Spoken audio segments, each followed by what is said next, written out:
Olay olay.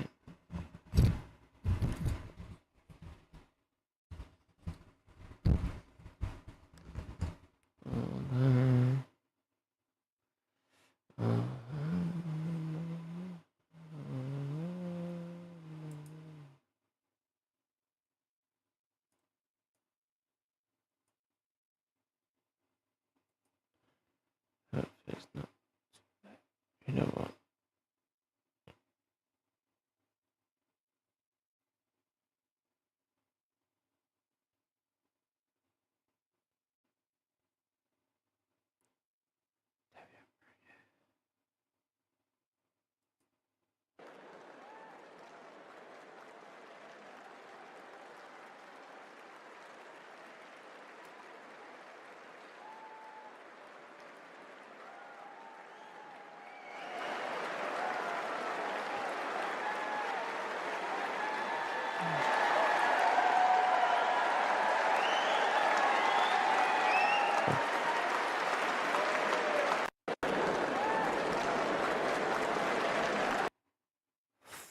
Fuck.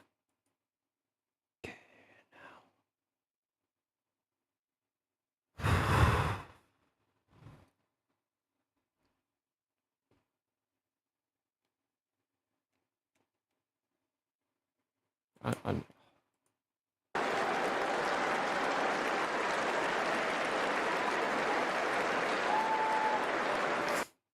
yeah, fuck off, bet. Man's got binoculars.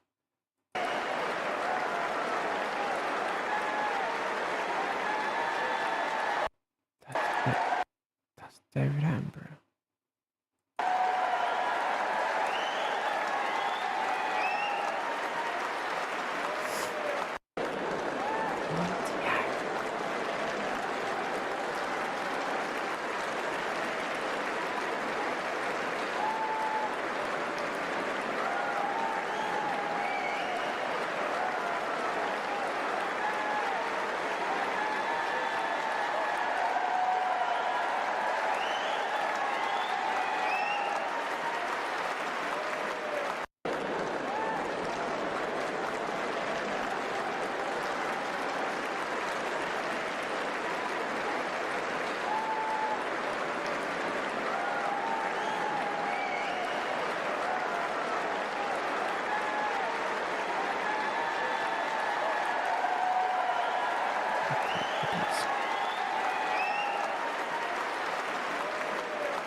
What we're gonna watch documentary.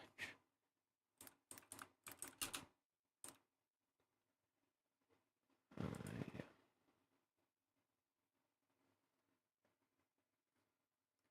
We'll get copyright struck for this. I don't know.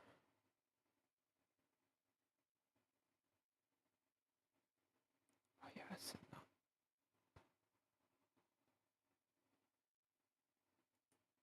Sir David Attenborough has addressed nearing the end of his life in his new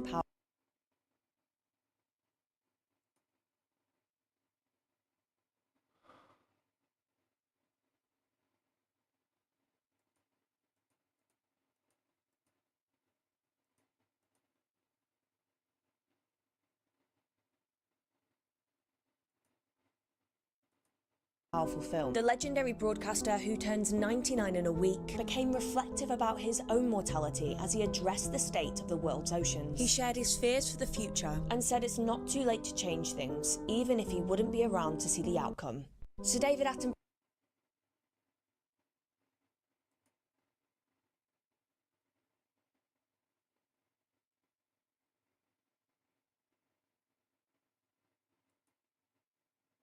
That's just sad.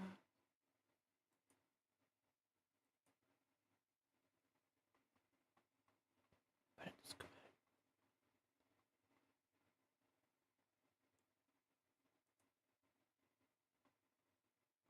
Two weeks ago.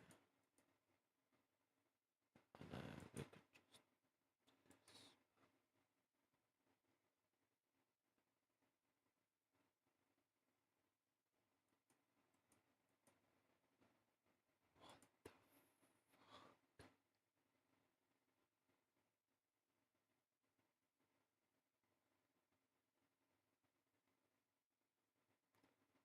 Would I get copyright strikes from with Netflix? But I would.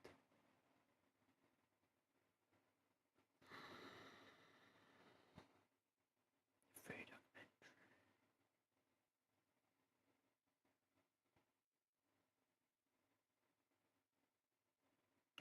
Can do that.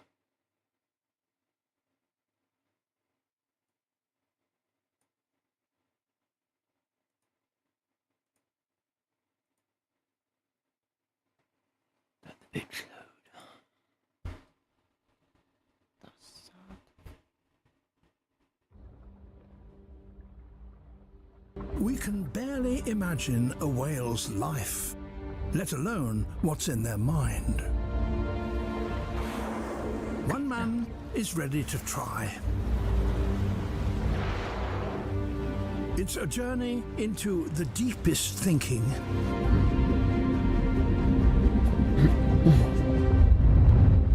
He'll find intelligence and capacity for emotion. There's ingenuity, risk, and reward. We see Look how big that thing is, man. Look, I just don't look at its eyes, man.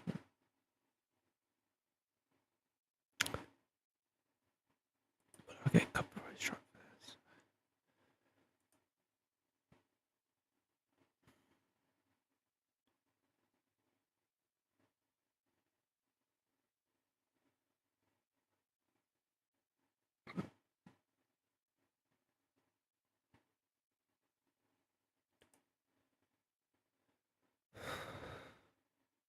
No, it's 99.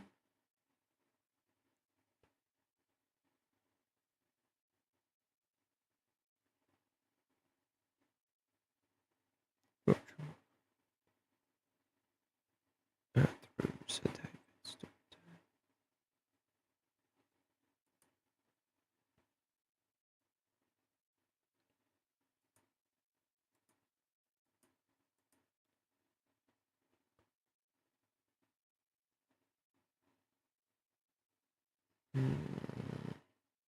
Seems a bit Christian. Don't believe that. tenderness and curiosity. Whales have loving families. This is for educational purposes, and I am legally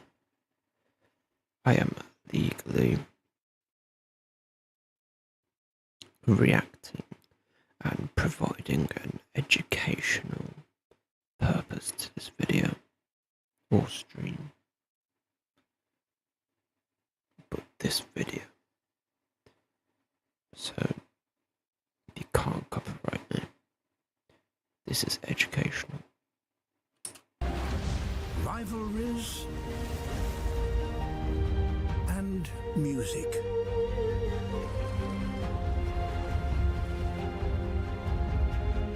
Putting it all together, what emerges is the unexpected.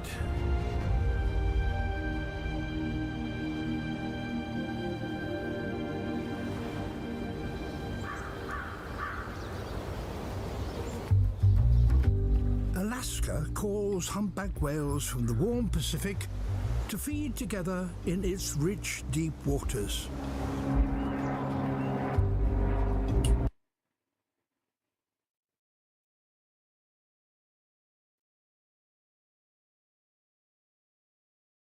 That looks like a Cessna, but modified. Filmmaker and marine biologist Rick Rosenthal's journey into the whale mind begins here. He's on the trail of a particular humpback that's defying all expectation.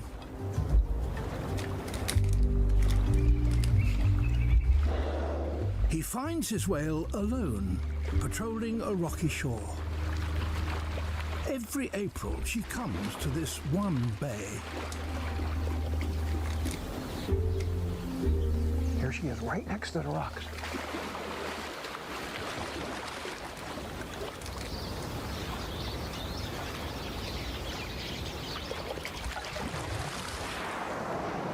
right through here. I'm looking through the spruce trees.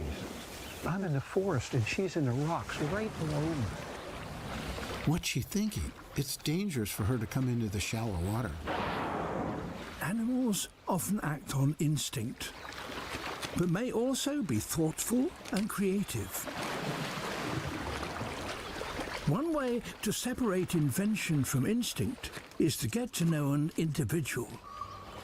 This whale has a reputation for having a mind of her own.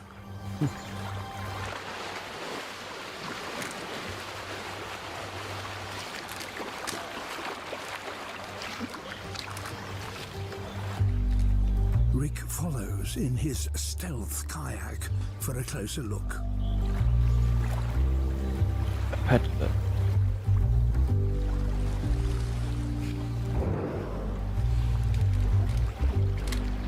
She ignores Rick.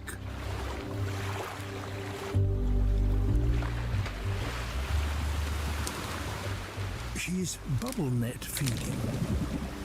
Humpbacks trap a school of fish by blowing a wall of bubbles and imprisoning them inside.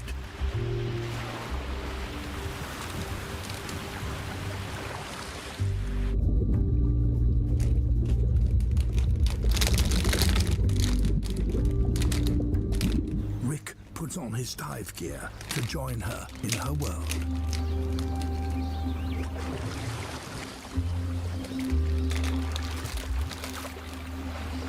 I've never hidden in tree branches before to film a whale, but this might be my chance to see what she's actually doing in the shallow water. Underwater, something is strange. She's unusually silent. She's made a discovery that she doesn't want to share. Bite-sized baby salmon. Humpbacks are not salmon eaters. She's alone, not afraid of people, and trying new tastes. This humpback is up to something. Her secret is just around the headland. There are tens of millions of juvenile salmon in the Hidden Falls Salmon Hatchery.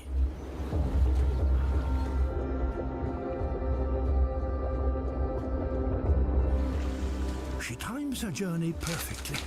She's come thousands of kilometers, yet each year she arrives just before the salmon release begins. That's fucking mental.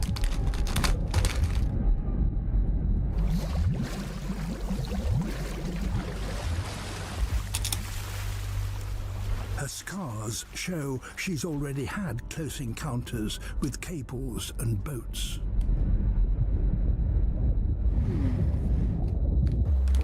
Baby salmon are reared in closed nets, suspended from pontoons anchored in the bay.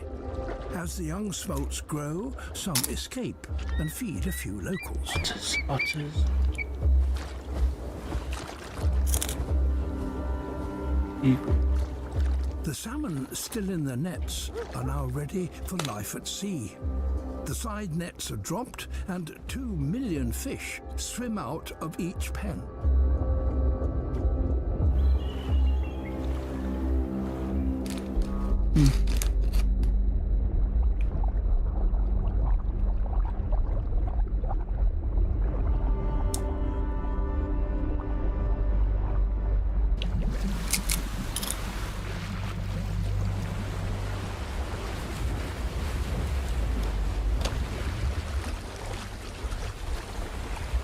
The hatchery has varied the time of the first release, but she has always arrived ahead of them.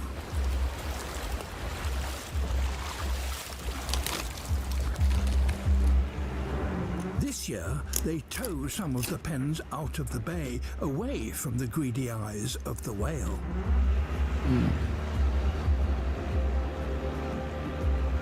She still goes.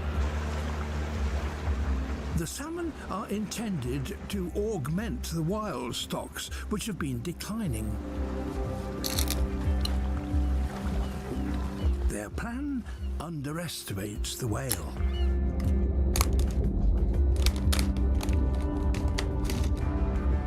She has silently followed the pens.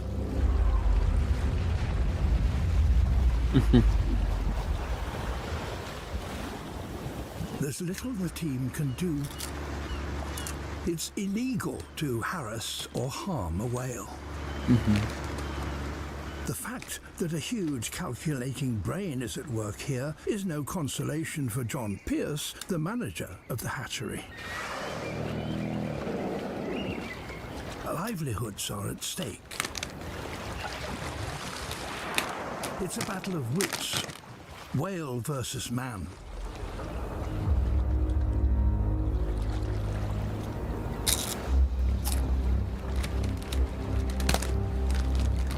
Investigating whale ingenuity takes Rick to Arctic Norway.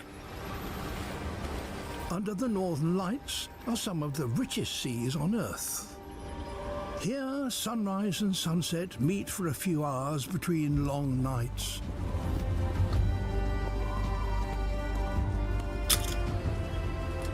Rick and Captain Andreas Hyder are looking for killer whales or orcas. Ever see the mouth? They might be about. Yeah.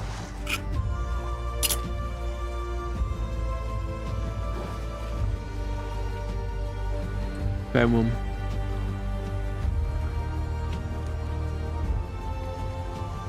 Killer whales feed on the huge shoals of herring that overwinter in these waters. A family pod coordinates the search with their own repertoire of clicks, whistles, and pulsed calls.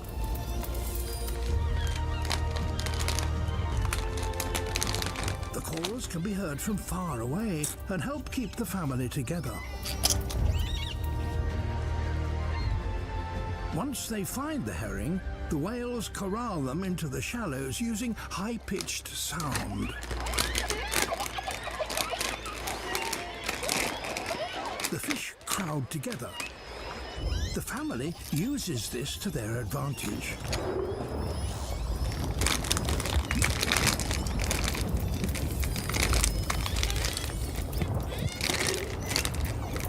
It looks chaotic, but it's a coordinated attack. The herring are in panic mode, and dozens of whales are now sharing the feast. The whales now fire an intense, short-range sound that jams the herring's nervous system, stunning them.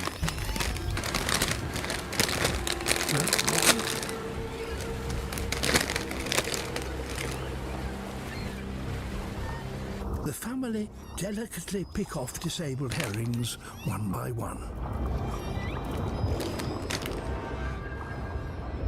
They're so successful, they can afford to be fussy. Only the tender middle part of the body is eaten. Few animals on land hunt with such sophistication.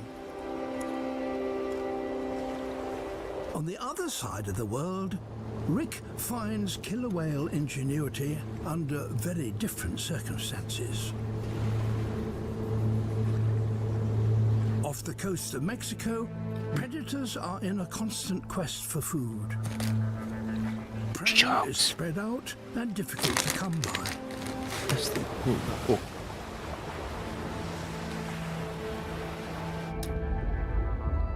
This ragged band of transients wear the scars and parasites to prove that it's tough here.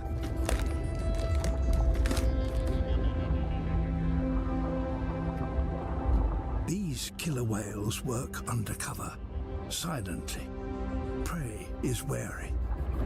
Oh, guys, leave.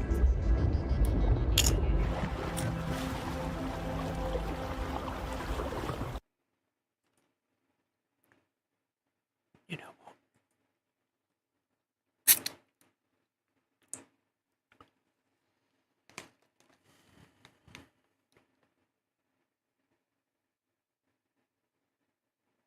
No, what's up, dude? What, dude?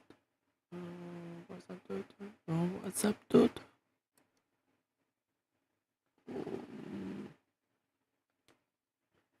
Patient shot dead in bed in massacre in Syrian hospital.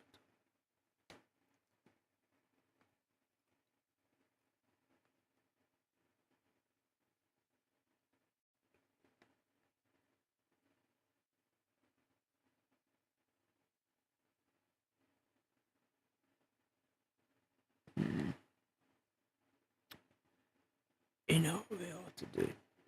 Right. Let me try and find it.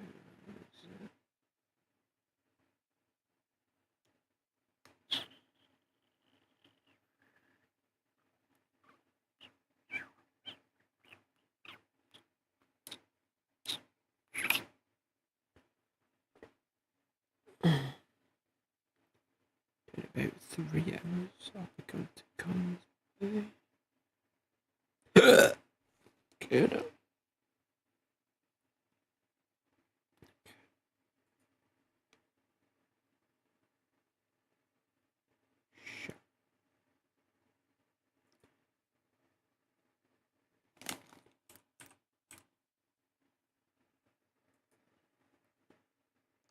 UFO.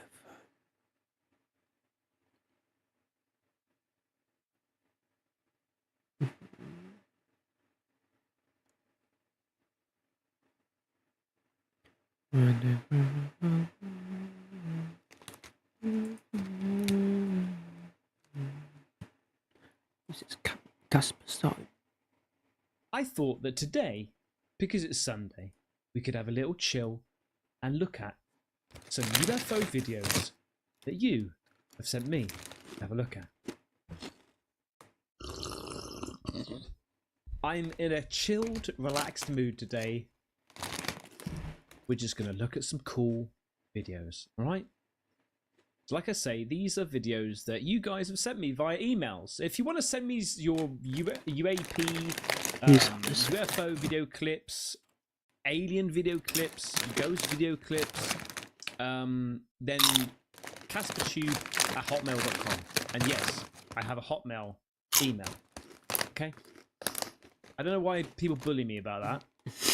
It's... I'll be back. I need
It does exactly the same thing. I receive an email. That's it. I don't care if it's yahoo.com. I don't care if it's live.co.uk. I don't care if it's Hotmail. I don't care if it's gmail.com. I don't care. As long as I receive the email and it works. All right? Now, this one's actually from ages ago. I just randomly scrolled. I've still got so many I've not even looked at. 16th of the 6th, 2024. It says, hey, loving the YouTube content. Just recently started watching because of your UFO content. I recorded a real UFO myself a couple of months ago while I was getting off work at 4 a.m. Whatever it was silent and invisible and slightly tilted towards the direction it was going. They definitely are real, whatever they are. Fontana, California is where I recorded this thing, okay? He's got two video clips. Let's look. This is number 1.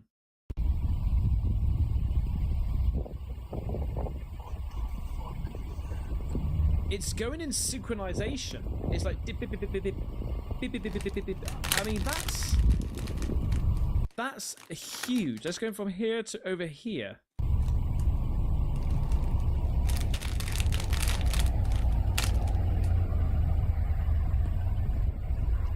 Now it was just the 2 lights. Let's just see that again a minute.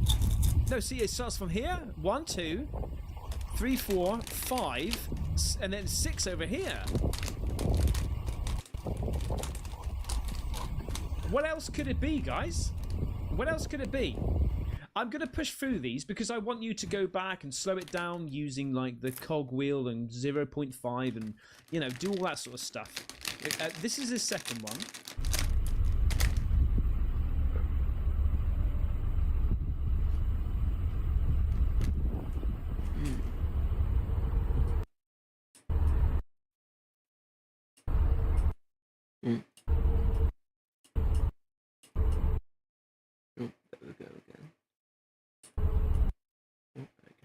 Now, obviously, I'm thinking he's just left work at 4 a.m. If he's working at 4 a.m., he's used to seeing the night sky at that time, right? It's probably going to be quieter than normal, right? And it's peculiar. That's why he wanted to record.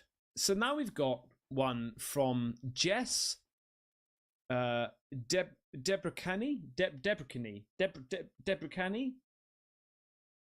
Debrecani, pronounce that. This one was sent the 7th of the 7th, 2024. Well, hey Ben, me and my hubby have been watching your channel for a while now, big fans. There's always new videos we haven't watched before that we can react to, which is great. We believe aliens exist. There's too much proof out there. How could anyone not believe? Good point. Fucking hate that word, hubby.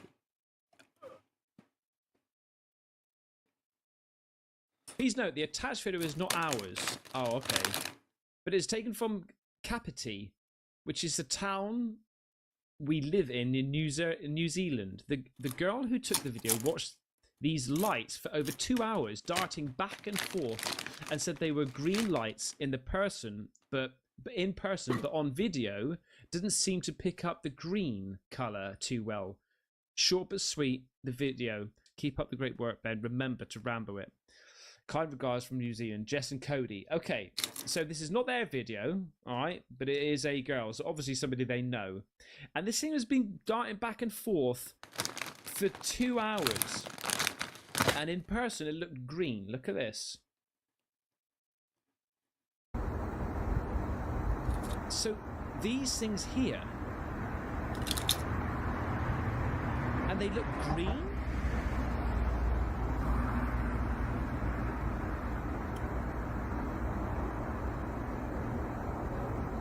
See, when I first saw this, I was like, is it lights attached to a tree of some sort? But in a second, right near the end, they sort of separate away. Let's see that again. 1, 2, 3.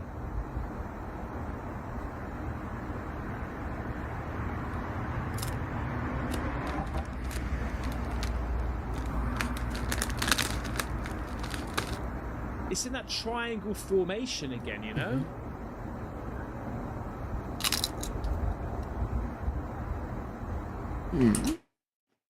Hold on. That's where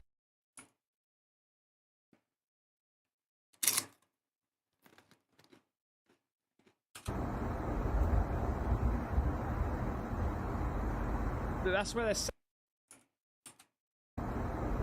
triangle formation.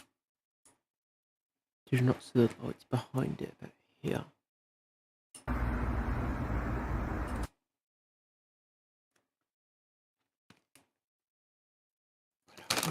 Oh no.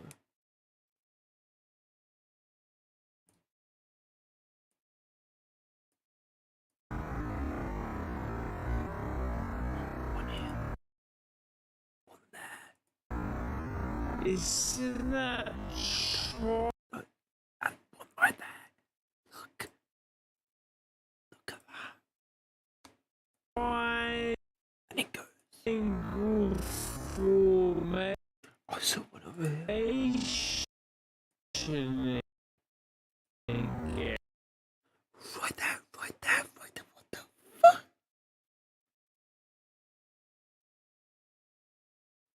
You are seeing this, right? One right here. Here. And here.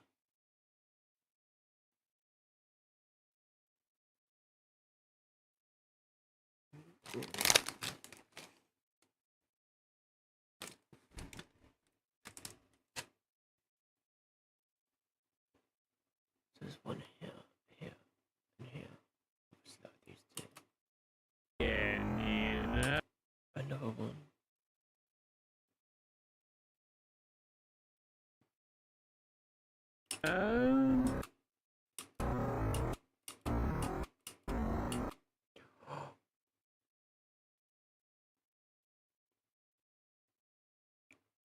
It's a light. So you got this light here, yeah? Look right here. Right underneath this one. Look right here. Do you see that like little dot? And then you got another dot there. And did you just see it go? That's another one. And another. That light's on.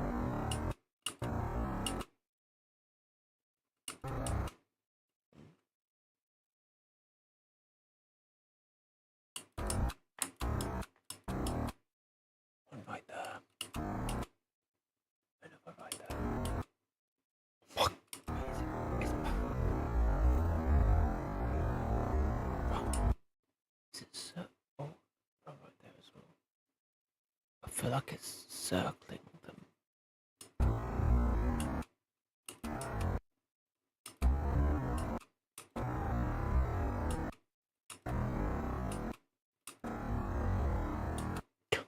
See, did you see that? Did you see that?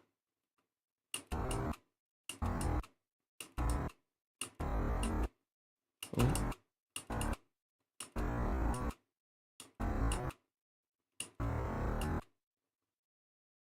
Trying to see. Another.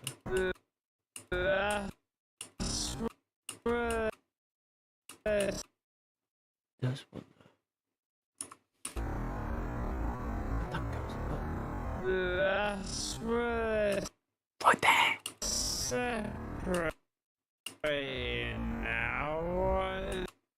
There's one there.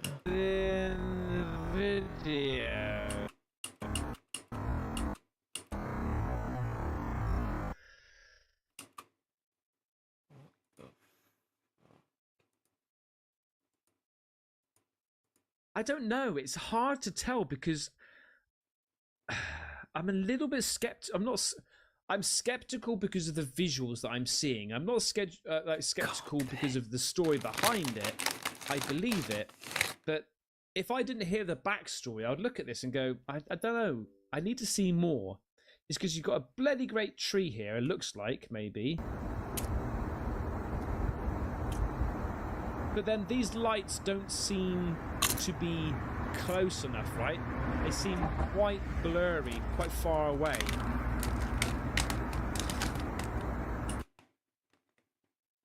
with a flash.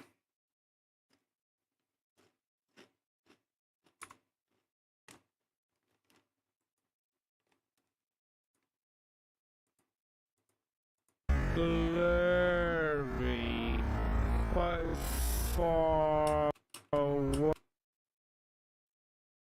You see this right here.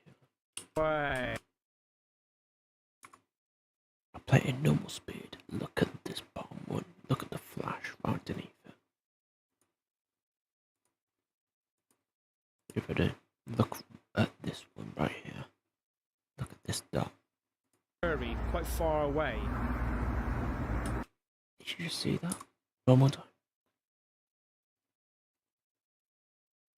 Keep an eye on this one. And watch the flash. Like a little flash. Right here. Right, they seem quite blurry, quite far away. Green flash. If that was lights on a tree of some sort, then I think they would be more sharp and bright. I don't know. What do you reckon about that one? This one's from Jonathan Pope, 23rd of the 6th, 2025.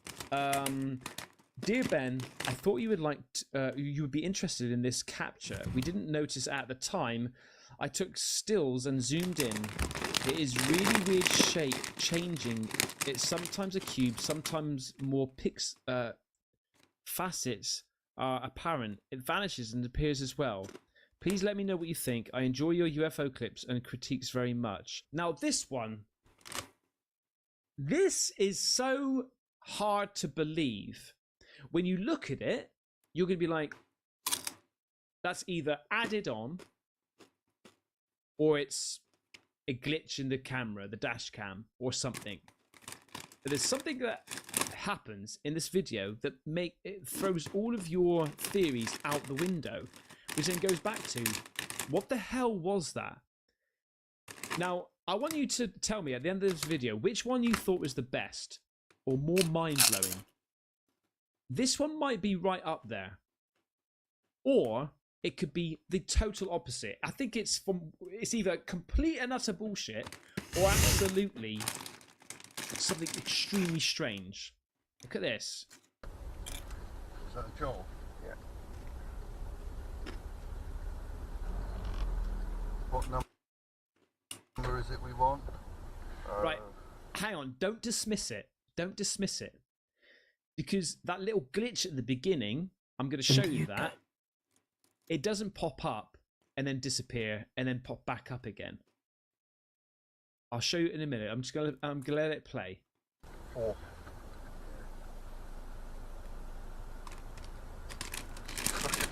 Up to the ear, and it heard, turn left onto Leslie and Connie.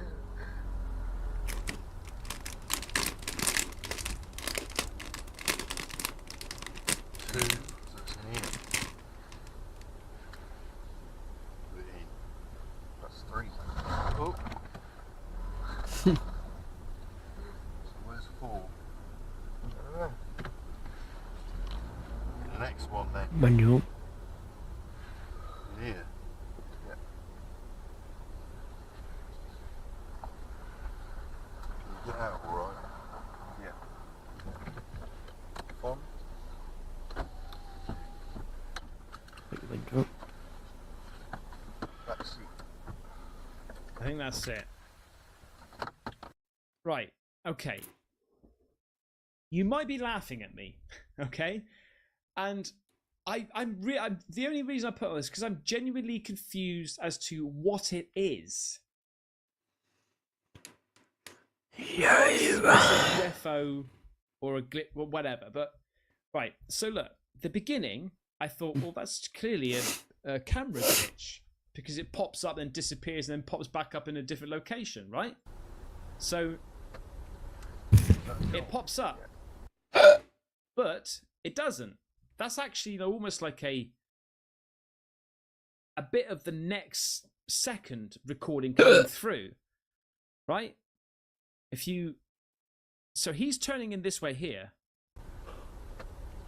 If I pause it, right, I've paused it and it's showing the new road as he's turning into it, and it's there, right?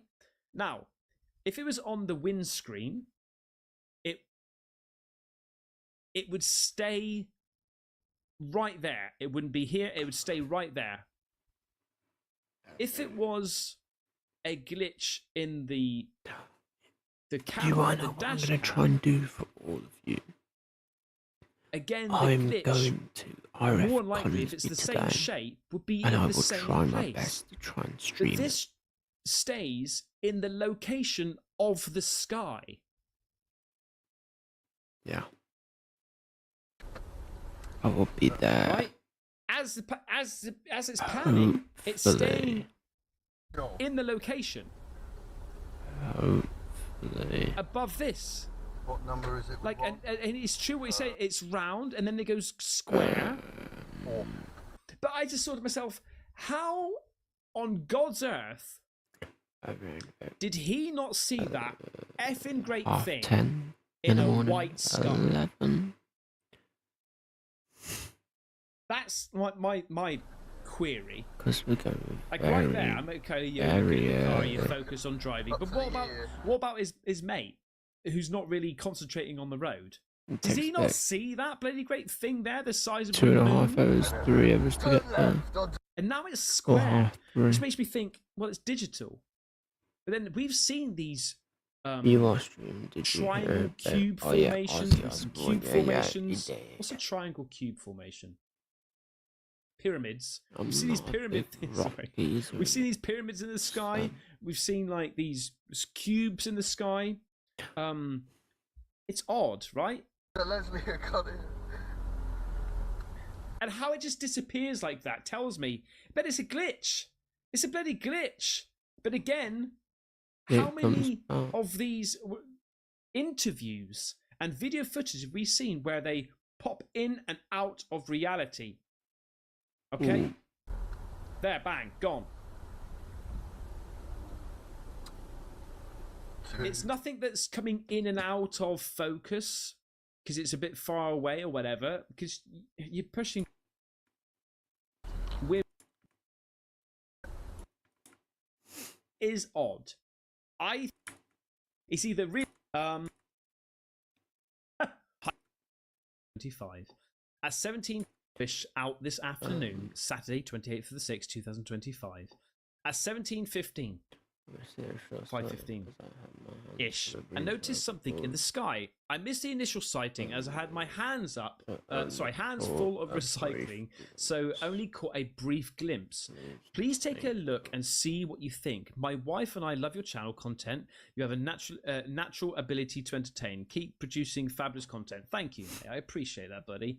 And all the, the other emails. I haven't said thank you. I do really appreciate it. I'm sorry. First one I did record. Show videos. I did record it, but as opposed to courtesy. I'm sorry. It's very rude of me. Right, okay, so here's the video. He's out doing his bins at 5:15. The recent one. I've never been so scared. Oh yes. On my. Right. You're not through. Hold up.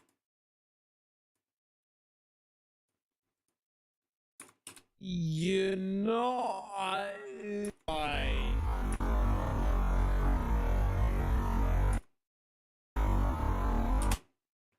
That's a bird. Oh.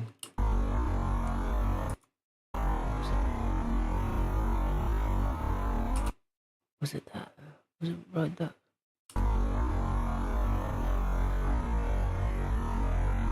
Right. You're not through the power of editing. I will zoom in on this. I'm seeing the smallest dot right now, but the next video, because he sent me 2. Okay, let's look at this once more. We're gonna carry on playing it. Right, there it is there. No. Right? It's seen a it's gonna carry on playing it.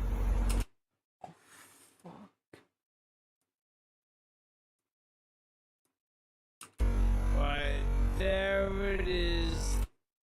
There.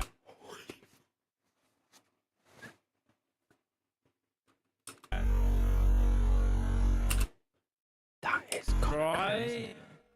He's seen it looks like maybe a sphere, like a boogosphere type thing, right? Believe it or not, this is the UK with a blue sky. We do get it occasionally. You should be looking in the sky a lot more right now. Yeah, it was just right here. Yeah. That right there. Right here.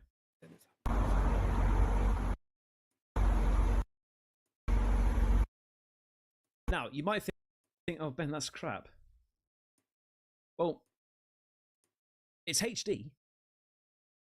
But wait for this next one. Oh.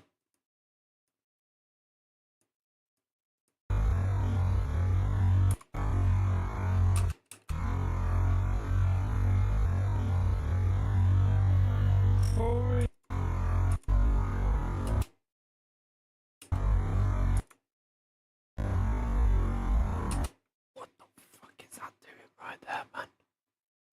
Are you seeing this? Right here, like this dot. Bit move.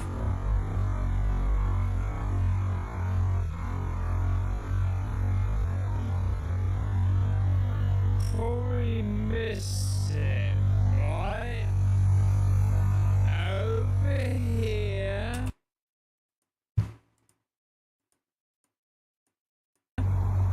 Over here, right at the beginning. Watch. Mm-hmm. See that there? Right there. Watch.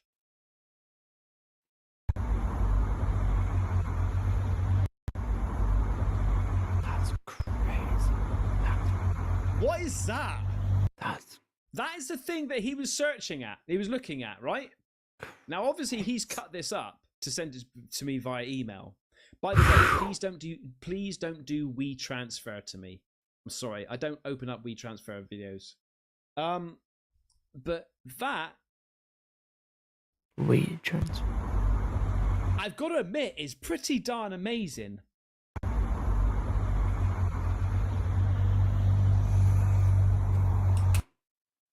So if thing is, it happened right next to my house.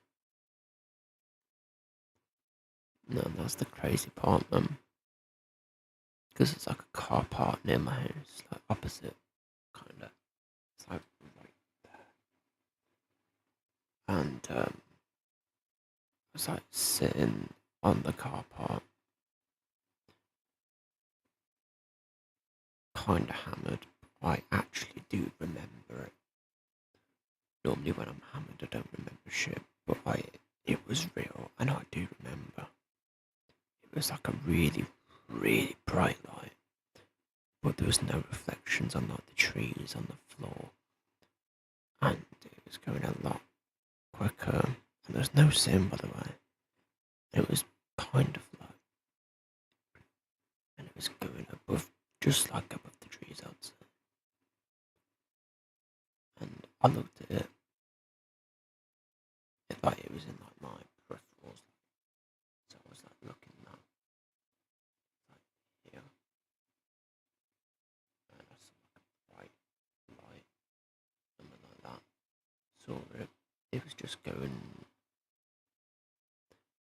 It was like above the tree, but I must like saw it in like my peripherals, like a bright light. And then when I looked at it, it just passed the tree.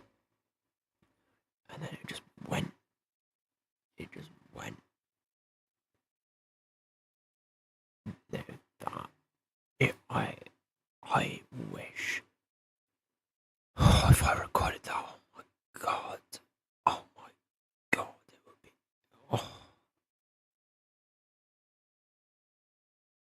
I would show everyone it. Everyone. Because. Yeah, planes, like, I have it every day. I go into that right now. There's probably a plane. Depends what runway they're also using. But I also checked on Flyradar, on a ADSB, should I say, if there's a plane near me or going over me, and there was not a plane. over me, but going round, so they could go on final approach for the airport. That's how I know it was not a plane as well. Plus it was silent as fuck. And it wasn't a drone. Because drones can't go that quick. Trust me, they can't go that quick. Straight away, like. No fucking way. It went from about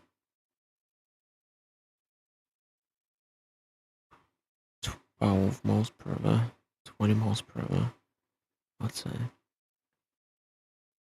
It's a straight line.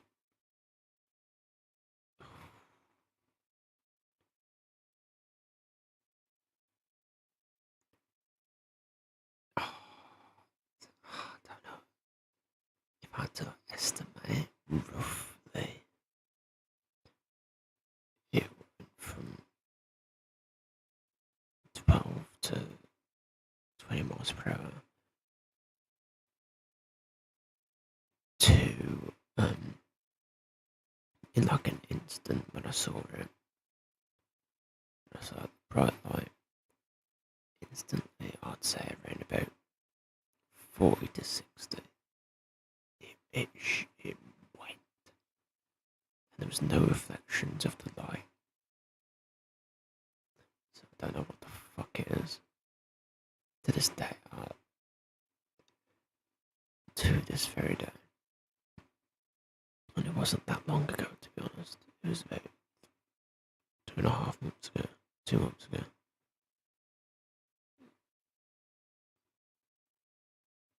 Possibly 3 months ago. So, it does scare me when I think about it. Because when I think about it, it's really fucking deep. Because I don't know what went over me at all.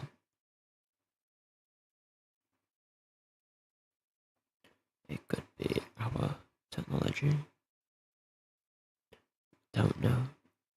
But the thing that scared me the most is that it was just this really, really bright light with no reflection. Just going, it must have gone right over us. Unless it went like that, and then like that towards the tree. So we couldn't, so it didn't like go over us. But I don't know. I don't know that. I wish I was wearing, oh my god, if I was wearing my fucking GoPro. Oh my god. Oh.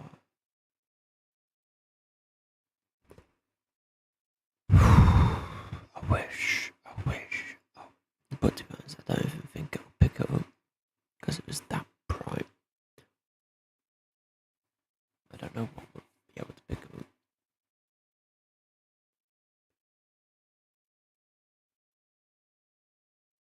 At least if I had my phone just really soon. And then it was at night as well. But soon, like, at least if I got like the bright light, how bright it was with no reflections on like the ground and the trees and that. There's no reflection at all of or like the light. There was no light on the ground, even though it was really low. It was almost like a I don't know, I'd say like a sphere. It was almost like a sphere, but the light was pointing towards like our area. It felt like, to my eyes, that's what it felt like. It's like a beam of light. Although there was no reflection, so it wasn't the police, because they would be, you would be able to hear the helicopter or plane, because they do have a plane. But also, there's no light around us other than that thing in the sky. It wasn't the moon, because it does not move that fucking quick. is not that bright at all. It's almost like someone had like a flashlight, a really, really bright flashlight, but like wide as well, and they just shine it like towards you, but without no reflections on the ground or on anything other than at you, not at your eyes. It's really fucking weird, to be honest.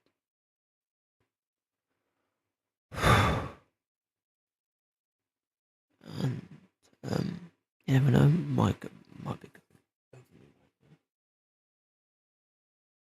don't know, but I feel like if it is a UFO, which it is, but like a UAP, unidentified aerial phenomenon, right? And it is extraterrestrial.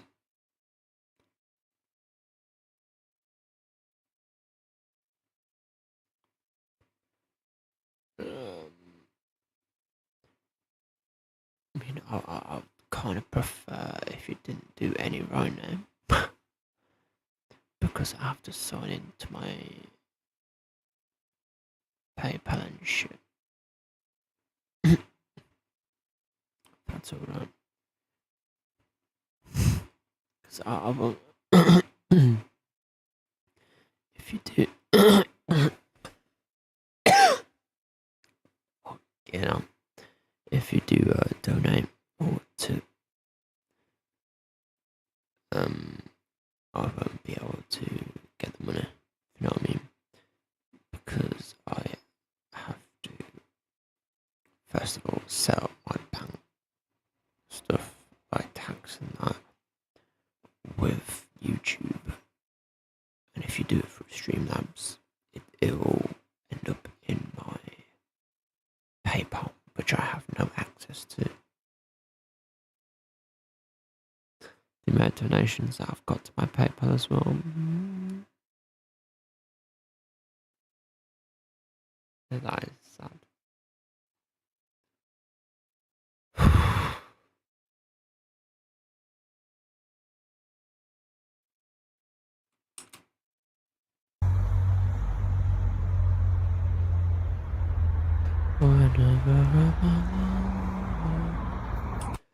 Okay, so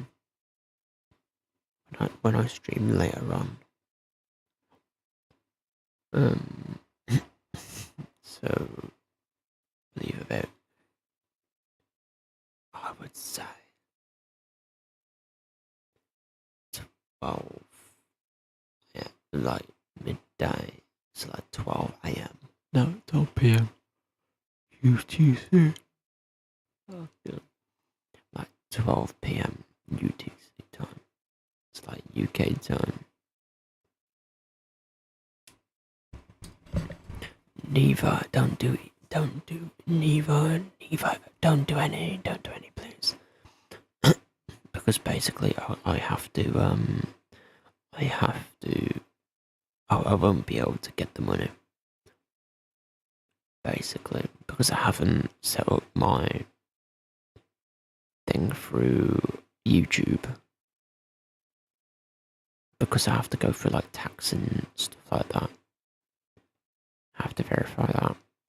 But also don't do it through Streamlabs. Because my PayPal, I have no access to.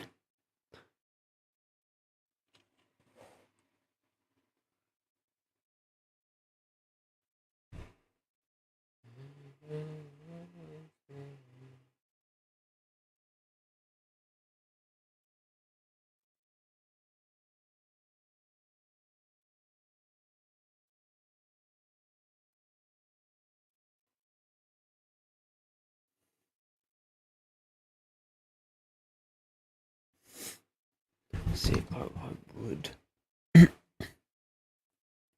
I would stream myself like the car ride. I would stream myself in like the car ride, but I have a feeling that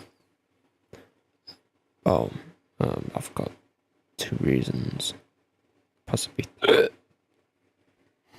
possibly 3. So basically, I want my phone to be charged, so then I can stream typhoons. But the thing is that I can't zoom in. I wish I could. Unless I try stream element. Well, no, stream lamps. But I don't like it. I prefer YouTube, to be honest. Maybe we find some people there, I don't know. But yeah, I want my phone to be charged. Like fully. And not like run out. So I can just stream. When I'm there. I will put out a post as well. Of when I'm nearly there. And then I'll schedule a stream. Yeah. I'll do that. I'll schedule a stream. Estimated time, and that would be good if I can go to RAF Waddington as well on the way back. That would make my fucking day. That would make my day. Oh, by the way, I will also be drinking while I'm there.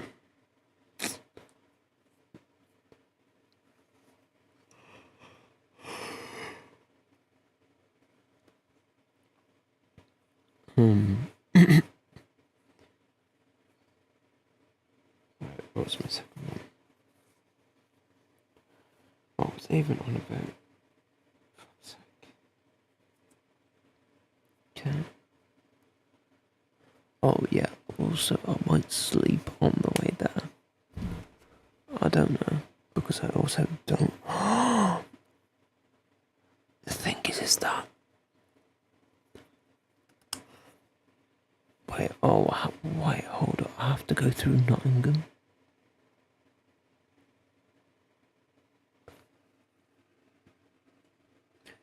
Oh, I know who I can tell.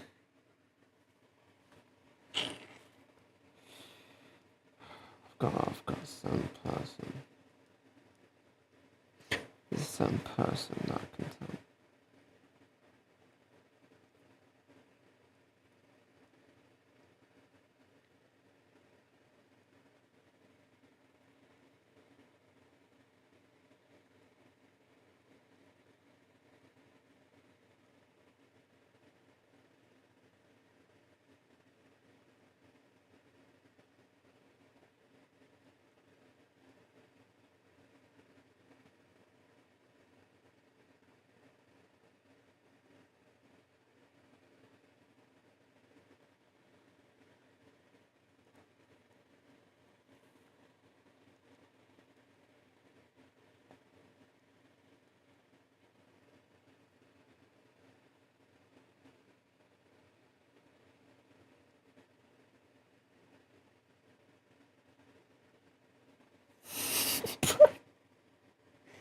Pronouns, boobies.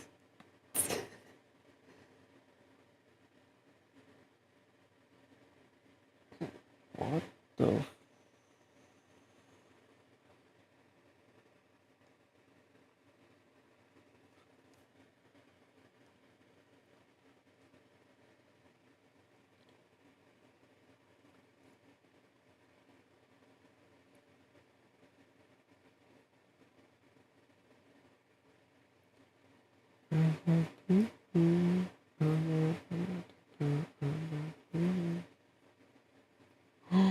Last time I went was over 3 months ago.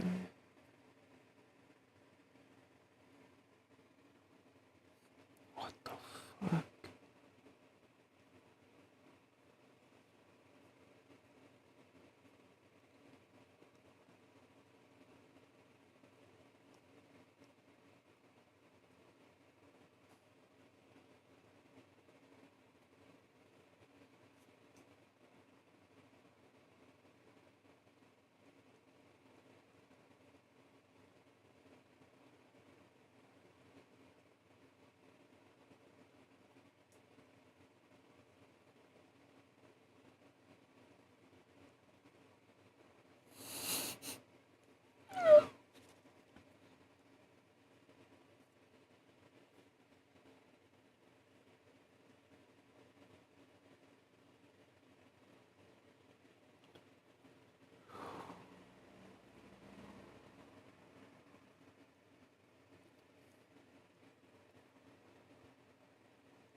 Who was the day scrolling?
I reckon that's some sort of like Boogosphere, maybe. It could have been a drone, could have been, but it seemed more spherical than that. Right. Well, here's one from Jan. This is like, at first I saw, this is another one which is, it's either very like. Hold up, man. I'm getting really pissed off now, man. Oh, shit.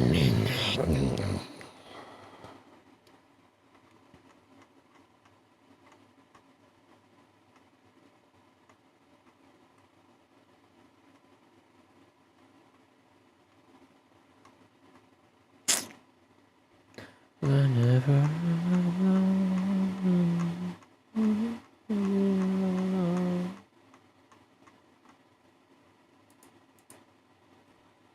It's got a very perfectly good explanation, or total mind F, right?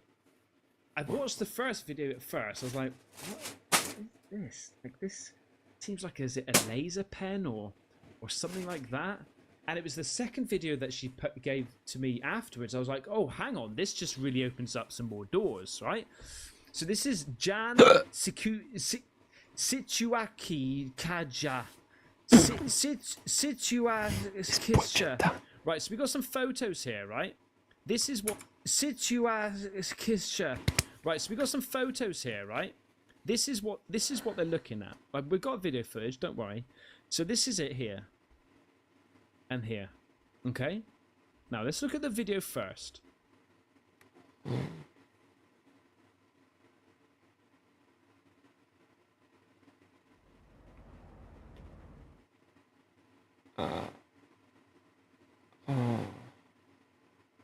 Yeah, I don't know. That's shake. What in the shaking Stevens is that? Look at it shaking everywhere, and because it's moving like that, so like sporadically, I thought, is that like a laser pen? But it doesn't. When it goes past the trees, it doesn't shine up the trees. It just seems like an anomaly in the air, in its own space, which is really peculiar. Ah, shit. Really strange. So I looked at that, I was like, that is strange. But this is where it gets even more strange, okay?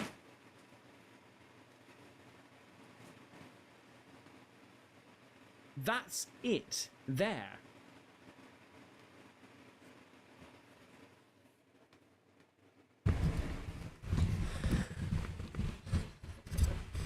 Story time.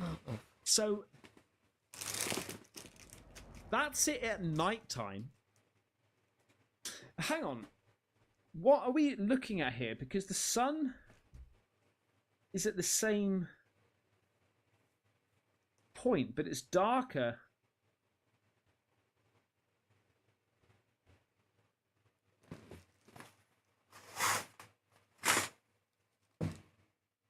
Wait a second.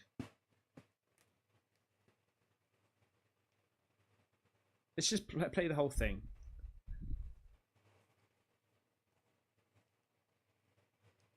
So that looks like evening of some sort, coming up to evening. What time did he say? Hang on 1 second.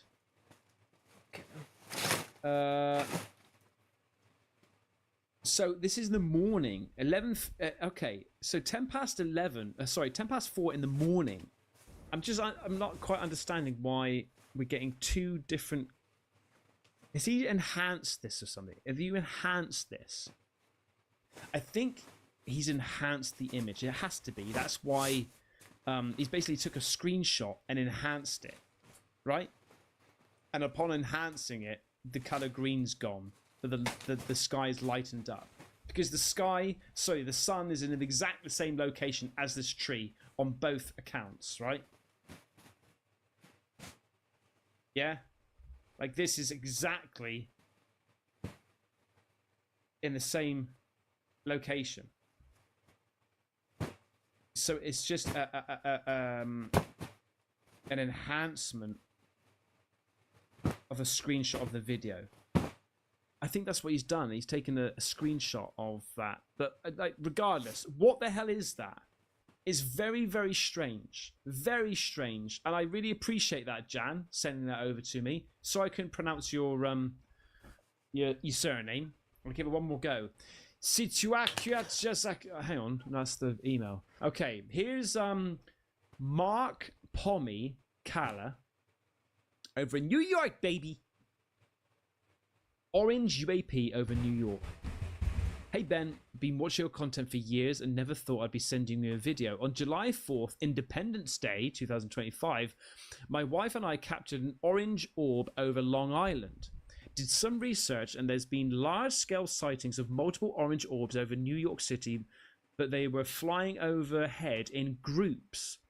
This is a single orb, almost like it broke away from the other orbs it was partnered with while flying over the city, clearly increasing altitude and fading in and out.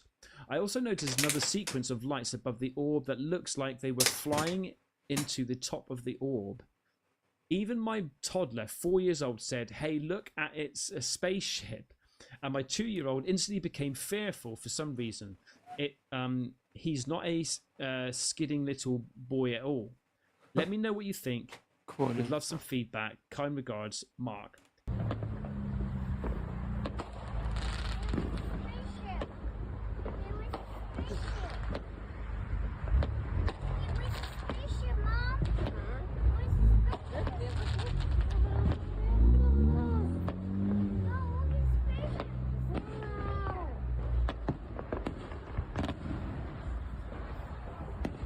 So in a second, you're going to see some clearly fireworks are going off. You're going to see it in a second.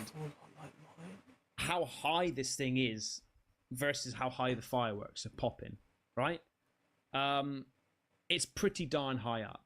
At first, I thought maybe it's a drone because a lot of people film like firework displays now with their drones, but this isn't blinking, and it's far too big to be a drone. Okay, even a New Jersey drone. Well. Let's not get into that.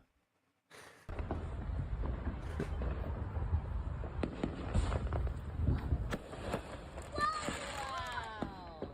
Oh, the boy on his spaceship! Right! Oh my God! Look at it! Oh my God! That's weird. That doesn't look like a plane. No, I know. And you could see like the outline almost of a shape. Yeah, it looks like a shape.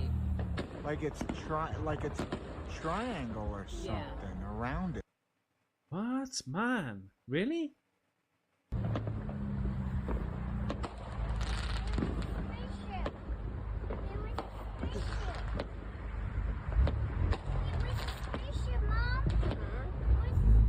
Hang on.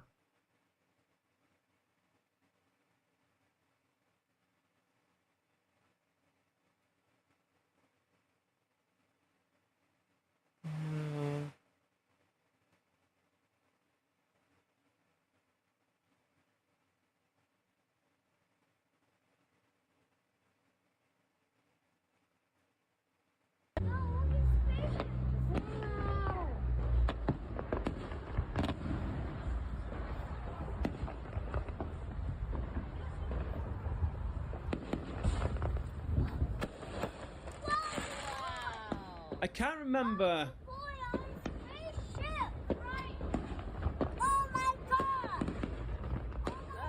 I can't remember what. That's weird. That doesn't look like a plane. No, it doesn't. And you could see like the outline almost of a shape. Yeah, it looks like a shape. Like it's triangle or something around it. Orbs are frequently described as glowing orbs or orange light, sometimes seen in formation, and they can appear to move or hover erratically. While some speculate about extraterrestrial origins, other explanations include lanterns, military flares, or even optical illusions caused by atmospheric conditions, camera reflections. I think there's a difference between what the white and the orange orbs do. Now, remember that old video of the crop circles being created by those 3 white orbs? I've also heard stories of orange orbs going across crop circles as well and creating crop circles. So maybe they're just they're the same thing, but just different colors, different energy sources, different strengths. Maybe we got Paul Thorogood. All right. On the 13th of the 7th, 2025. Hi, I've attached a video of my mate took this week whilst fishing in a creek near Pagglesome, Essex. He said that the UAP he saw came across from a place called Foulness Island, which is a mod base or MOD base. It's on the Official Secrets Act, but nobody knows what they actually get up to over there. He thought it could be connected to why the UAP was coming from that way. Thanks, Paul. Okay. Don't remember this one. Here.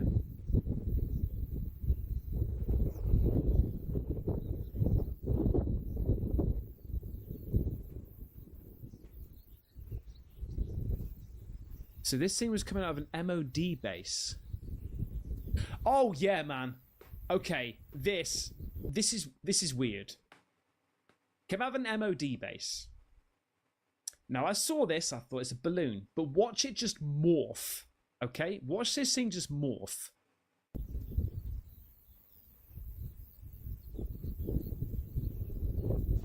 Two balls, and then it's almost like they're pulsating as well. Unless it's sort of turning and showing, like, that looked like it turned, but it just seems to be morphing into 3 to 4 balls into 1. And this is a really good video. That thing looks like something spinning underneath it in a different color.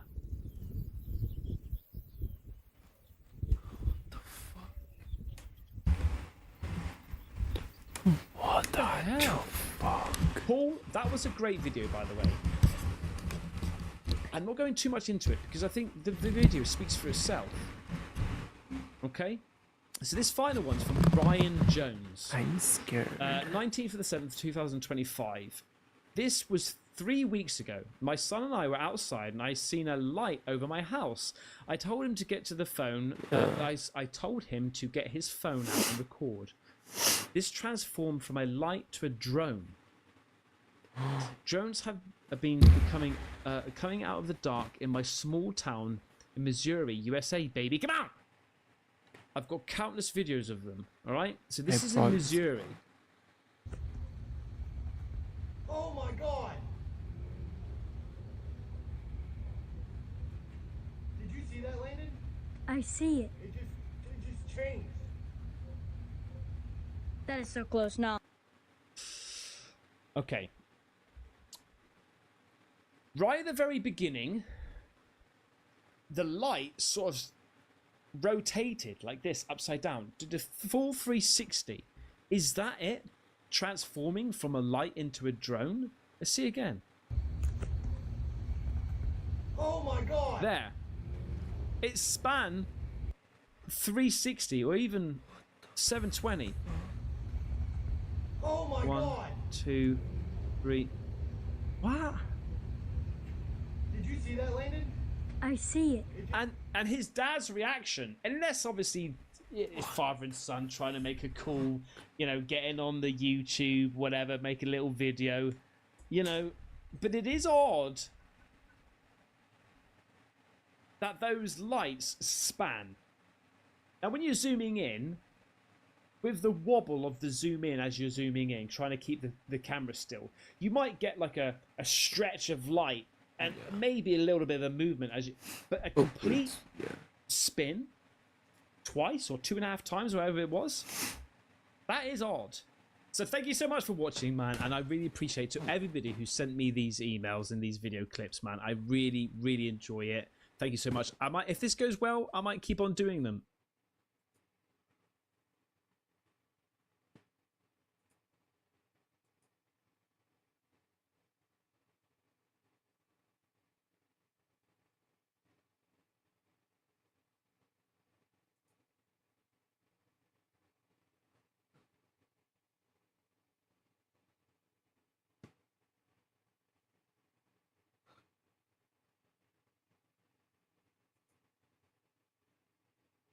Was the United States responded with technology of its own to muddy the waters. And so you've had this ridiculous situation where, if you believe it, and this is the implication not only from my Senator Mike Round's interview, but also from the interview that General Glenn Van Herk, the former head of Northcom and NORAD, did to 60 Minutes Bill Whitaker a few months ago. They basically admitted that there's someone operating with impunity over the continental United States, flying so-called drone technology. These drones are not using known propulsion systems. They're not using jets, they're not using propellers, they're not using any kind of known turbine propulsion system that emits the kind of heat that we're used to from that kind of technology. The suggestion is they're using some type of electrogravitics.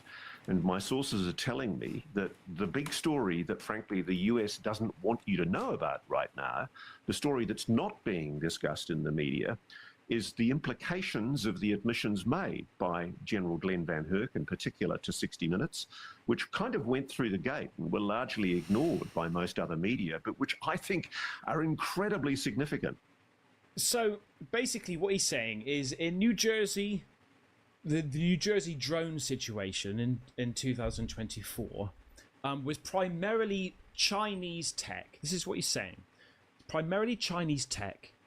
And then the US were like, oh God, they are basically showing off in front of our face. Let's throw our tech up there as well. Craft similar or identical to what they're bringing over. And then that's what he's saying about muddying the water. And then all of a sudden, you've got this huge spectacle of all these drones, where it's Chinese tech and US tech, and say, well, we could do that as well, basically, right? It's almost like a bit of a flex. I think some people are going a little bit too hard on Ross Coldheart, because he's a journalist at the end of the day. And I think that journalists primarily need to be, you know, black and white when it comes to these situations. Yes, a lot of his content, a lot of what he talks about is alien tech, right? And the possibility of aliens and UAPs that we don't know about and they come from different places or planets or whatever. But I think that if he does find information out about this, whether it's whether it's real, fake, whatever, if he doesn't know, he's going to bring it to the table, obviously doing his due diligence, right? And a bit of research. But if he finds out that actually a lot of people are talking about, and I've had information in front of me that suggests that this tech is Chinese, I've got to tell people. Whether it's, and I think, you know, irrelevant of whether it aligns with your theories or your beliefs in aliens, he's got to come forward and say it. He needs to tell us a little bit more about why where he's got this information from about the Tic Tac being our own technology. You know, like I said before, I understand that maybe it's a strategic thing about, you know, just keeping relevant, keeping on to the next podcast, showing us a little bit more, telling us a little bit more and stuff like that. But so then on the surface, I was like, okay, right, let's just think about this logically. Let's assume that the Tic Tac is ours. It's our technology that we've developed or we found from alien crafts. We've shot alien crafts down, we've got their technology, and we've done anti-gravity, right? If you look at Lockheed Defense, Lockheed Martin's first product, when they changed their name to Lockheed Martin, was in 1995, right? And it was the F-22 Raptor.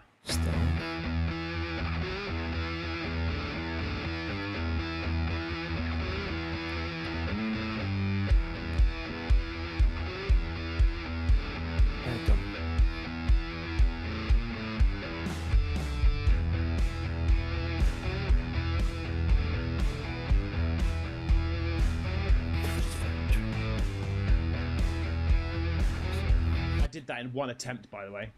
So that was their flagship fighter jet in 1995. Okay?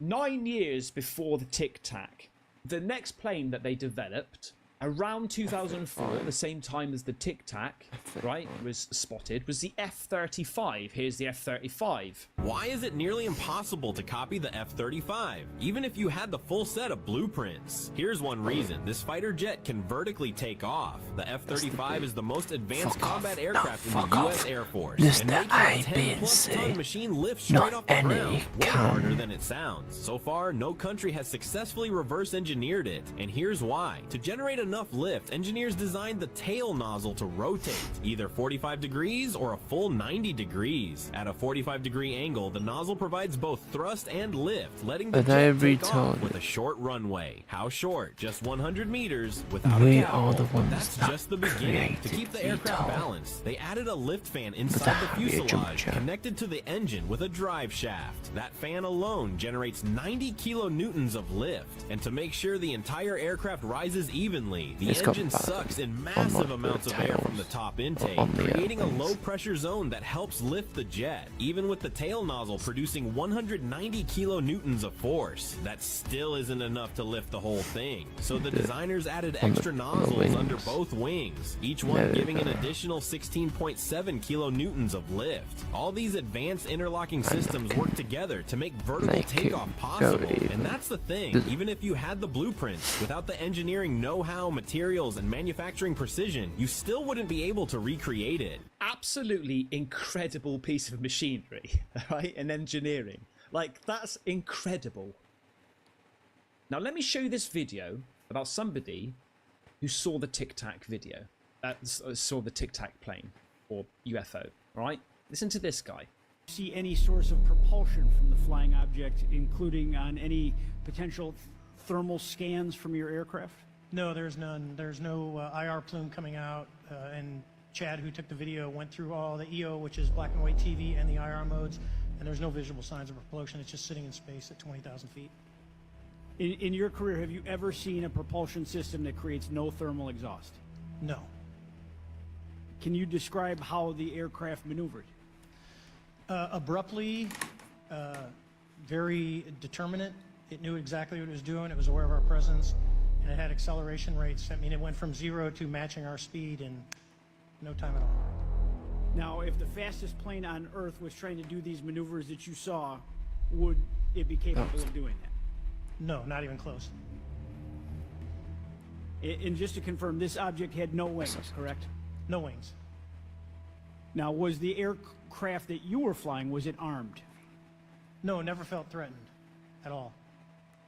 If the aircraft was armed, do you believe that your aircraft or any aircraft in possession of the United States could have shot the Tic Tac down? I'd say no. Just on the performance, it would just left in a split second. It looks I have to laugh. It's like it's just absolutely amazing how this thing just moves, how quick it moves. We have a problem here that needs further investigation. Yes. Yeah. In your belief, is this flying Tic Tac, I mean, is it capable of being the product of any other nation on the Earth? No, like I said earlier, I think it defies current material science and the ability to develop that much propulsion. And I know there's been some physicists have done calculations, which is beyond anything that we have. Well, by the way, this is Navy Commander David Fravor, by the way.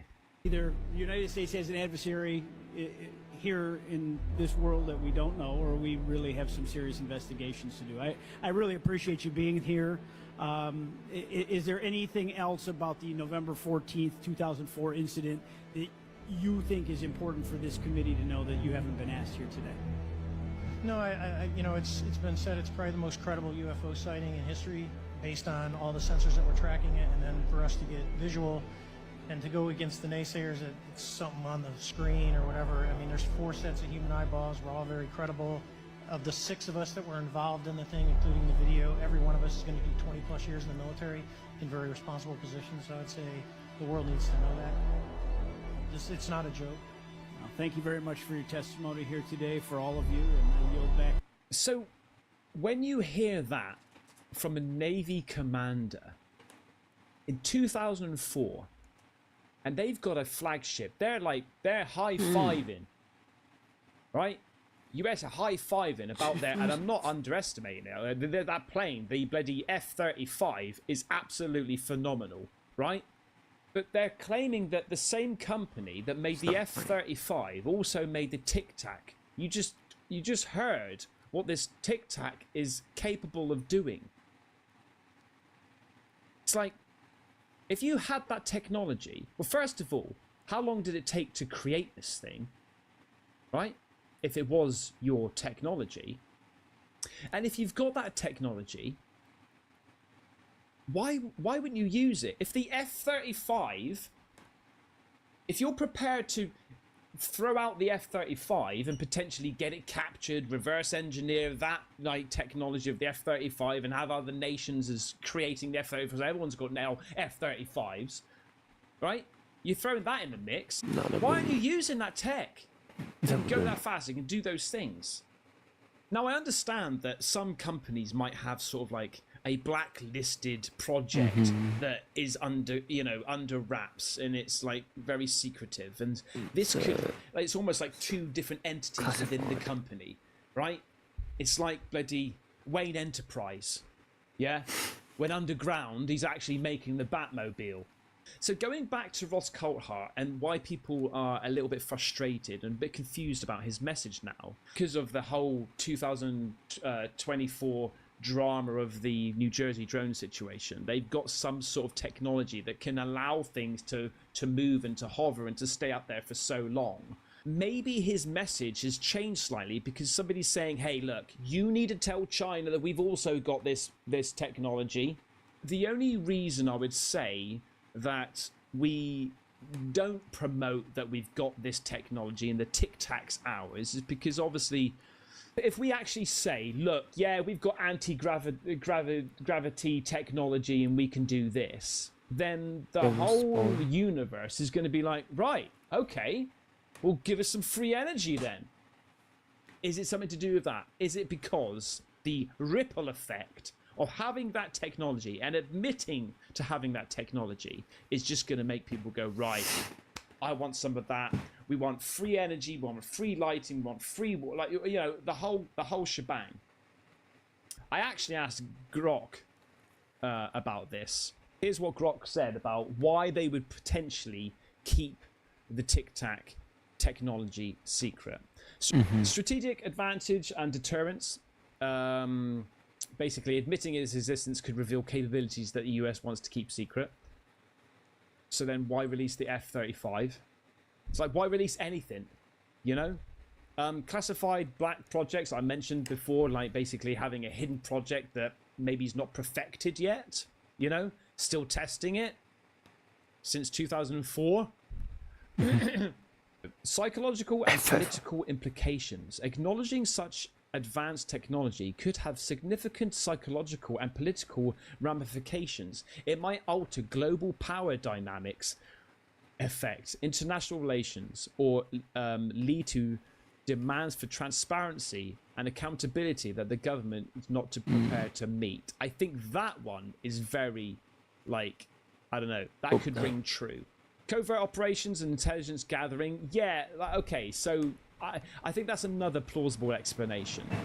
If it's not actually a, like, if it can't defend itself, it can't shoot things down, if it is literally just for observations, then I sort of get it. You don't want to say, like, you never don't fucking want to tell know. people that you've got The that sort of stuff. F-35 Misinformation and disinformation. This could be a strategy of misinformation or disinformation. A play where the US allows or encourages certain narratives like extraterrestrial origins to obscure the true nature of the technology. This could, so basically, it's like a red herring. They're throwing things out there left and right to confuse us. I think it's just, oh, that's alien technology when it's really theirs.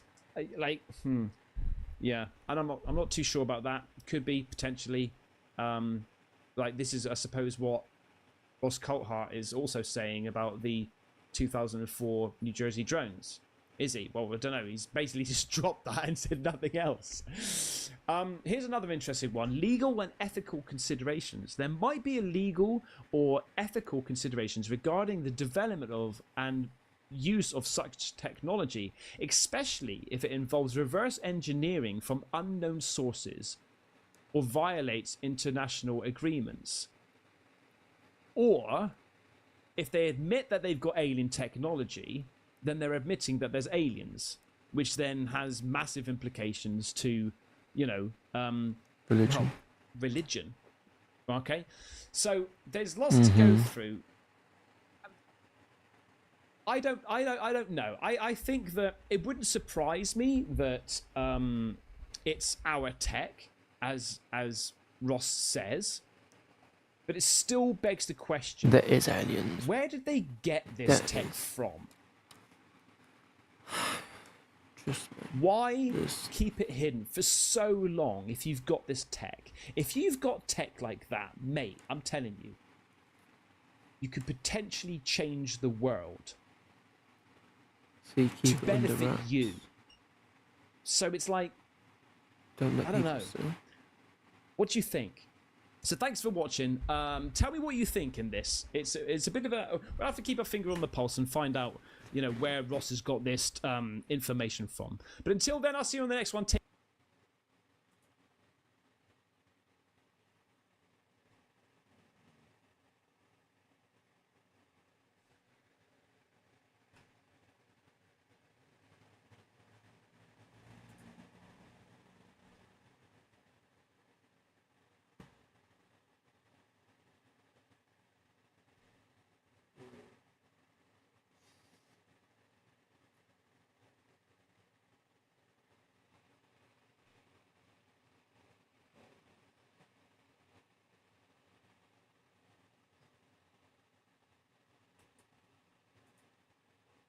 Okay, so apparently one of the biggest national defense exhibitions is taking place this year in 2025 as part of the International Defense Industry Fair, which is the 17th edition of the biennial event that takes place every other year. And this year it's being hosted by Turkey's Ministry of National Defense, organized under the auspices of the Turkish Armed Forces Foundation. And it's taking place in Istanbul, Turkey this year from July 22nd until July 27th of 2025 at the Istanbul Expo Center. This prestigious international national exhibition serves as a major platform for bringing together defense industry companies, military officials, experts, and delegations from around the world, including NATO allies and global partners. The fair emphasizes innovation, collaboration, and business opportunities in the defense sector, and also areas such as aerospace, land systems, naval defense, and advanced weaponry, with numerous Turkish and international firms displaying their products. Now, a key highlight for this year's event is going to be the first public unveiling of an upgraded version of Turkey's Typhoon short-range ballistic missile, which was developed by the state-owned defense company Roketsan. The Typhoon, which translates to typhoon in English, is already Turkey's longest-range operational missile and represents a significant step in the country's indigenous defense capabilities. The upgraded variant on the original design enhances its performance for precision strikes in contested environments. Apparently, it's currently capable of striking targets from 500 to 800 kilometers, with future iterations planned on making it exceed 1,000 kilometers. Okay, so apparently one of the biggest national defense exhibitions is taking place this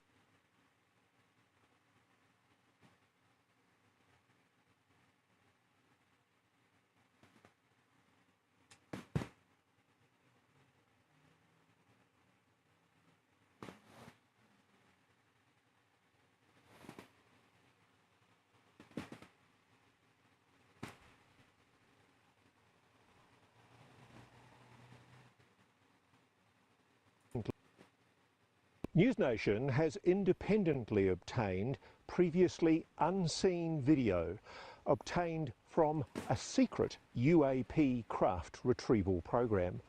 This extraordinary footage clearly shows an egg-shaped object dangling in a sling below the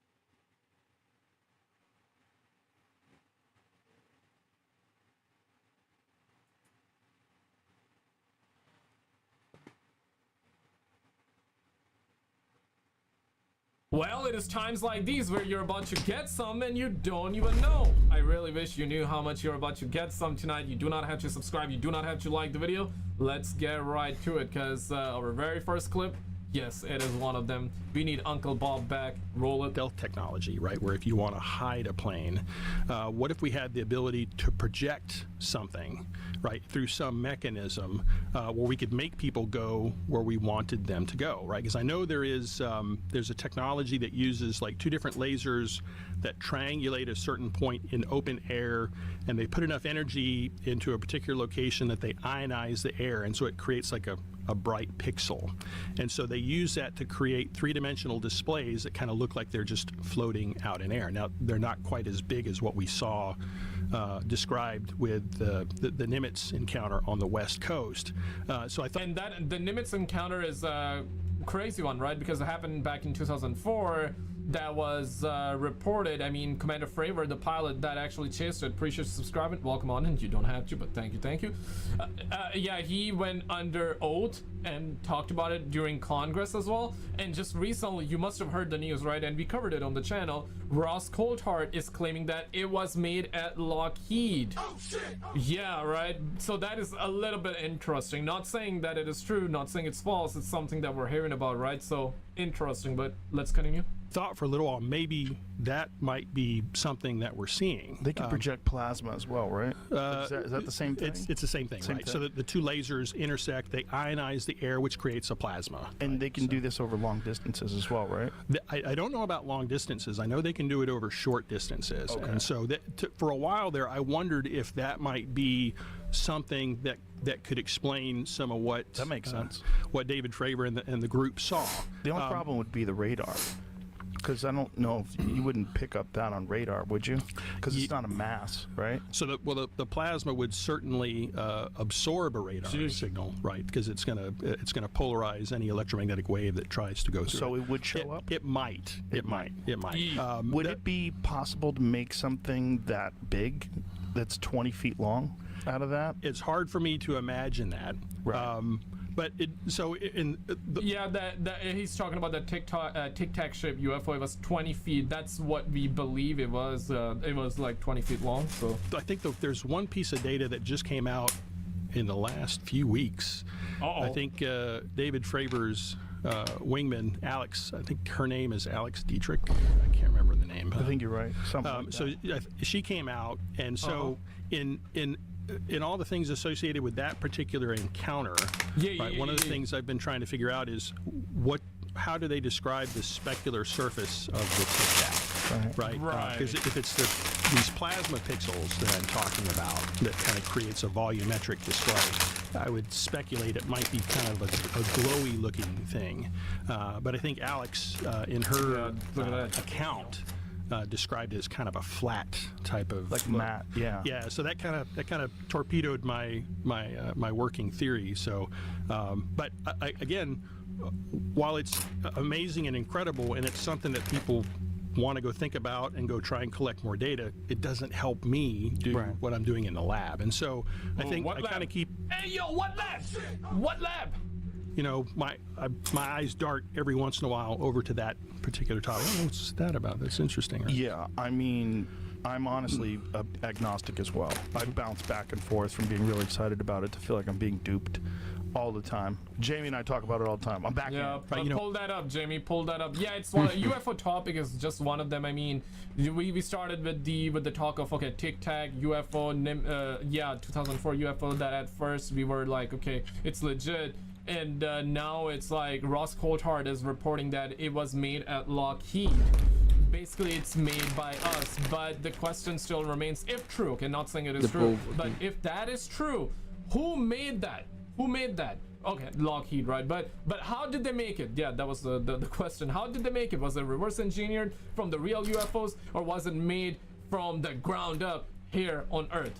Right? And is all the UFOs that we're seeing in the skies, are all of them made by Lockheed, Skunk Works, maybe some of them made by China, or some of them are reverse engineered and some of them are real, the real deal? I would like to believe that some of them are the real deal and some of them are reverse engineered, right, based off of the real UFO tech. But is it all of them made here from scratch? Yeah, listen, man, there is just way too many conspiracies out there, right? Way too much fake stuff, way too much flip-flopping as well, and way too many lies by the government. It's getting to the point where, yeah, man, we don't know what's real, what's fake, what's real and what's not real anymore, right? And as we get down to the next clip, we also got an Area 51 clip coming up. Real quick, though, I need to shout out the homie, man for the 20. Shout out to Danny for the 5. Thank you guys so much for all the love, and you guys gotta do none of it, but those of you that do it, really appreciate it. Means a lot. Thank you guys so much for all the love. And the homie Matt also became a member on the channel. Appreciate it, man. You guys gotta do none of it, man. I let you get back to the and then, you know, he's a little agnostic on the Bob Lazar story. But the Bob Lazar story, which I'm sure you're aware of, is essentially what we're talking about. Like, you would bring in some out-of-the-box thinkers, and if you found some wildly intelligent young scientist who put a rocket engine in the back of a Honda, which is what he did, you would go, what is that crazy fucker up to? Like, let's have him look at it. Yeah, where is Bob Lazar at right now? Yo, we need the homie Bob back. Yeah, Uncle Bob. Yo, where's Uncle Bob at? What's it hurt? Right. The guys at Rocketdyne say he's a wizard. Right. You know, bring him out there. Or the guys that wherever he wasn't at Rocketdyne. He was at Los Alamos. The guys at Los Alamos said he's a wizard. So let's bring him out here. Let's see what's going on. Yeah, Uncle Bob needs to be back. I'm not too familiar with it, right? It's the nuttiest story of all time. And he supposedly, well, they denied that he ever worked at Los Alamos, but then they found him on an employee log. And not only that, he knew the outline of the place. He knew the security people. George Knapp took him on a tour of it, and he knew everybody. He knew the people that worked there. He knew how to get around. Like, he clearly worked there. So that's interesting that they tried to deny that he ever worked there. And then from there, he gets this job where he is flown out to the desert to Area 51 Site 4. And this is allegedly, right? Oh my God. During this time, he can't even tell his wife what he's doing. So his wife thinks he's going having affairs. He's got to leave and fly away at 11 p.m. at night. We're like, right, buddy. You can't tell me where you're going? You want to work? Right. Yeah, you're working late again? The wife starts having an affair, and because of his clearance... What? Okay, no, listen. This is a version I remember hearing. The wife was having an affair, and because Bob was working at Area 51, they were keeping tabs on Bob, his wife, and basically people that he knew, like, because they don't want Bob leaking alien stuff, and you want to keep an eye out on his family. And that's where Bob was like, okay, and when Bob found out, they were, oh shit, they're keeping an eye on me. Yo, what if they kill me tomorrow? I gotta go out and tell the world, like, yo, this is what they're working on, right? So they don't kill me. That was the story. And I initially remember hearing, yeah, like, they found out that Bob's wife was having an affair. But so the wife thought that Bob was having an affair. This is why she was like, I'm gonna get some. I'm gonna have an affair, right? We gotta, revenge. Got you right there, Bob. Yeah, okay, no, that's wild. Sounds like a movie, right? Yeah. Which is one of the beautiful things about reality. Is that reality seems so fake that sometimes actual true stories are bizarrely fictional. So his wife starts having an affair. Because of his clearance, he cannot be working on these things if he could be under extreme emotional duress. That is wild, right? Like, imagine thinking your partner is having an affair, so I'm gonna get revenge on you by also getting some, which is, I mean, pause, but like, bro, like, that's okay, that's childish though. You don't confront your partner and be like, yo, are you actually having an affair? Like, do some about it, but like, you don't have to get some in order to get them back. I mean, it's like a weird gotcha moment, right? So they fire him. They tell him he can't if he could be under extreme emotional duress. So they fire him. They tell him he can't. They don't give him any explanation. They don't tell him his wife's cheating on him. He starts taking people out to the desert, explaining to them, you have to see what we're working on. They fly this thing on certain nights, and they do these test flights around the base. It's nuts. So he takes these people into this area. They see it. They get arrested. When he gets arrested, he gets caught there. He explains what he was doing. He says, okay, I've got to go public or they're going to kill me. So he goes public with George Knapp. Initially, they hide his face, and then he says, you know what, fuck that. Let's just film me. Let me tell you everything.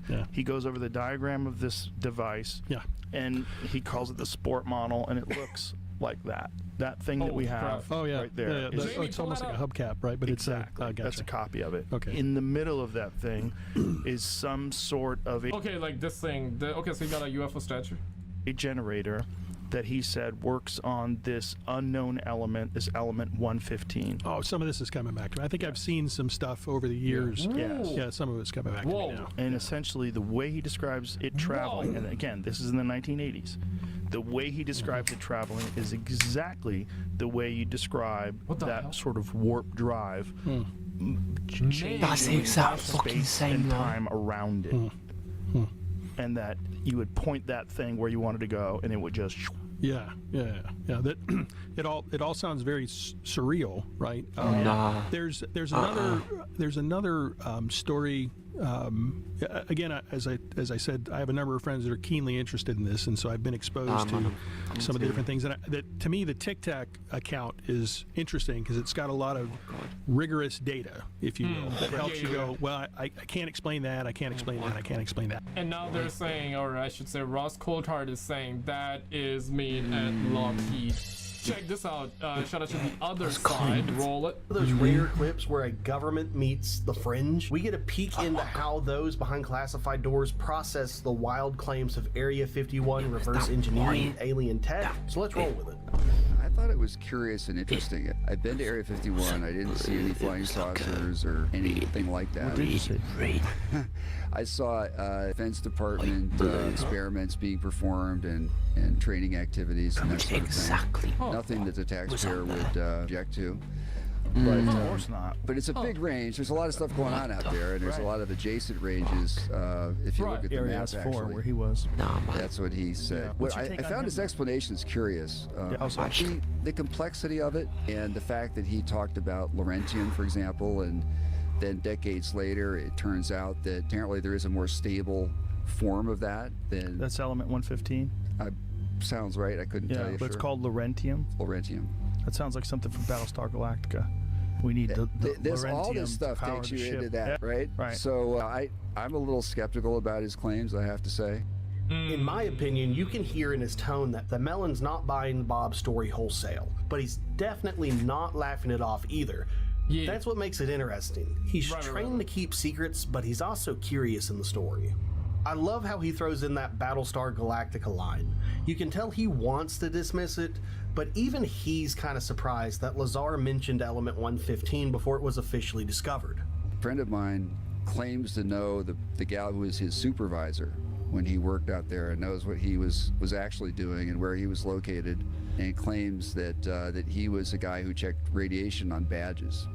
That's it. And so all the rest is fiction. According to that story. And this is a person maybe that person's full of shit. Maybe. How about that? I don't have the ground truth on this. When Mellon says Lazar might have been checking radiation, it sounds like classic discrediting. But that's just a cover story. Or is it the truth? The deeper you go with this stuff, the blurrier it gets.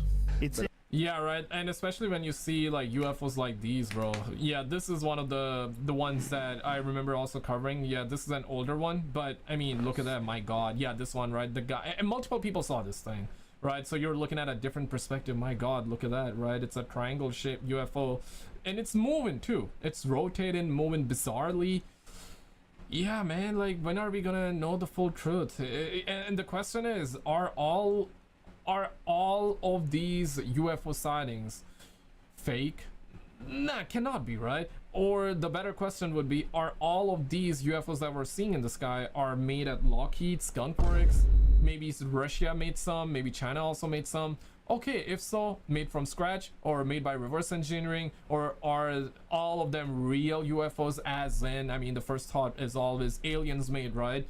But UFOs just mean unidentified flying object. The question is it like 50-50? Half of it is us, half of it is the real like extraterrestrial alien vehicles.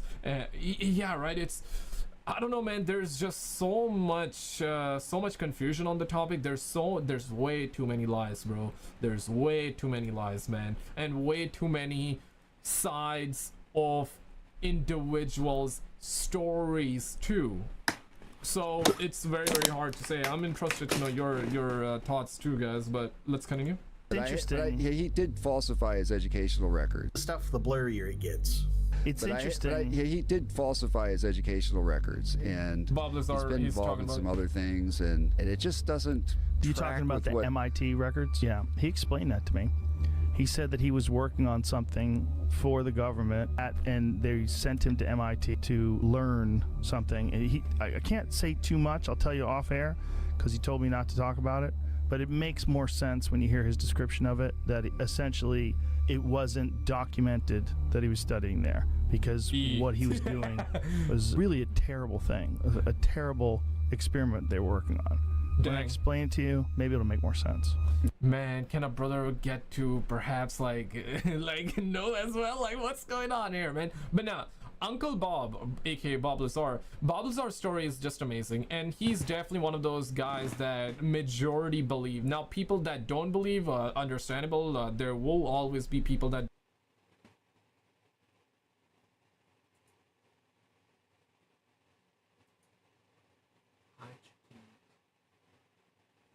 Well, gang, you might want to tuck yourselves in the blankets real quick, because it looks like that Daddy's not home tonight either. Yeah, double check them doors, lock them shut right now, grab the shotgun, put the kids to bed, because we're gonna talk about it all. You do not have to subscribe, you do not have to like the video. Let's actually get right to it. And our very first video, baffling indeed. Shout out to the homie Chaos Mogul. Check this, roll it. Can't see with their eye, only the thermal camera. That's crazy. So this is from the right ISS. This looks cylindrical, or almost like a pipe.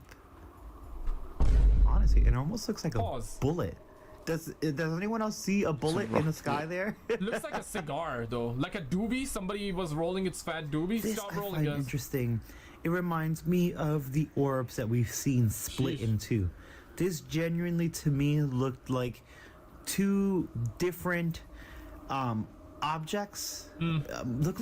No, this gotta be a UAP, right? Unidentified aerial phenomenon. This does not look like a UFO, but more like a UAP. Thoughts? It's similar to the orbs that we saw during the New Jersey drones warfare. You know what I'm saying? Look at that split right there. Come on. And Yeah, I don't know. split I feel pulse. like they were merging. I don't know what was happening there. I love these. You guys already know how I love volcano UFOs because they're so like. How do you explain that? What the hell goes? We can't go into lava. yeah. We can't do any of this stuff. I wonder, like, who put the camera down there? Mom, get the camera right now! Nah, don't get the camera. It's gonna heat up. It's gonna overheat. The camera's gonna overheat right here. But yeah, no, this was recorded back in 2021. Now, of course, there's also this phenomenon called like lightning ball lightning, right? So I think it's really cool. What I will say about the steady lights is that I've seen in the comments before, and I do agree, some of it could be ball lightning. Oh yeah. Which is another phenomenon we can barely explain, so let's be honest. But some of it could be ball lightning. There are sometimes storms near volcanoes and lightning storms, so I could definitely see that happen as well. But we've had like some UFOs that went inside like those mountains, those lava mountains, or inside the lava, this and that. I wonder why, right? Like, were they there to just like barbecue some chicken McNuggets or something like that? You know what I'm saying? Like, just wondering, just asking questions. But they do look like plasma energy to me. Smash that like, y'all. Look at this one from Long Beach. The UFOs that kind of disperse things honestly weird me out. I love UFOs. Obviously, I do this. I love checking these things out, and I hope that look this is like the one we had before. I hope that these things are kind. Oh shit. Okay, so this one is from December 25th, 2004. Santa, boys! Santa's real! Okay, so yeah, 2004. And this one was Afghanistan 2011. So similar one. And this video at the bottom seemingly seems more, seemingly seems, pause. It seems like one of those videos that were captured by the military, right? Because it's a night vision goggle, perhaps. But I don't know, them putting stuff into the atmosphere, that just makes me feel uneasy.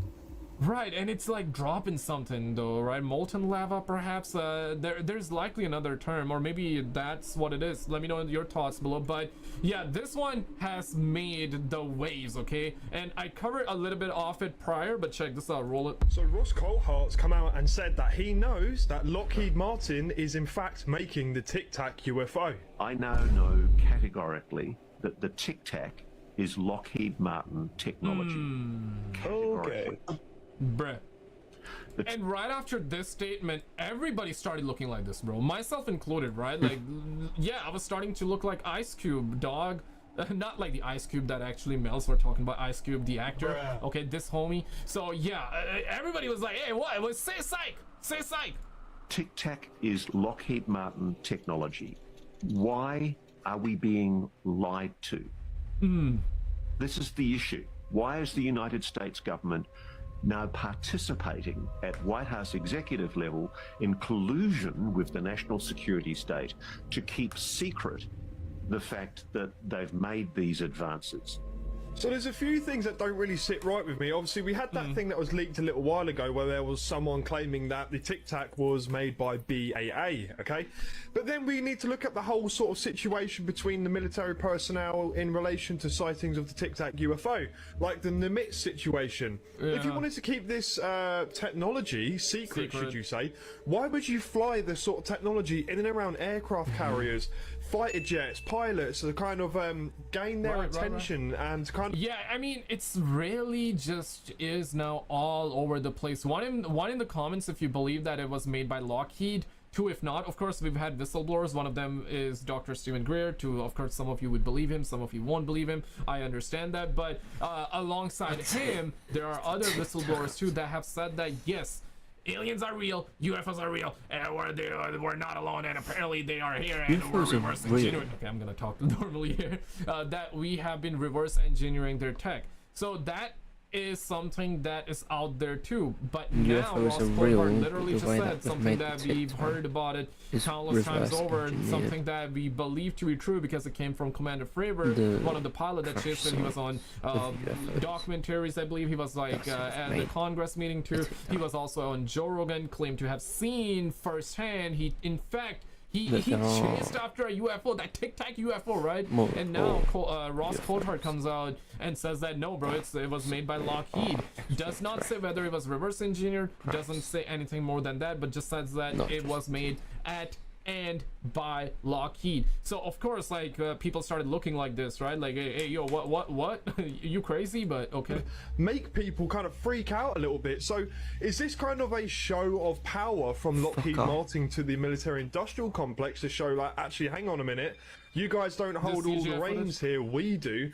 Or is there something more going on in the background? And if Lockheed Martin have this technology, and this is proven to be absolutely true, how did they get it? Where does it come from? Exactly. And if this then comes out to the public sphere, shouldn't everyone in the public, okay, that doesn't believe in the kind of UFO phenomena, ask questions? Why do they have this technology? How do they have this technology to make things jump from it looked like a missile was on fire.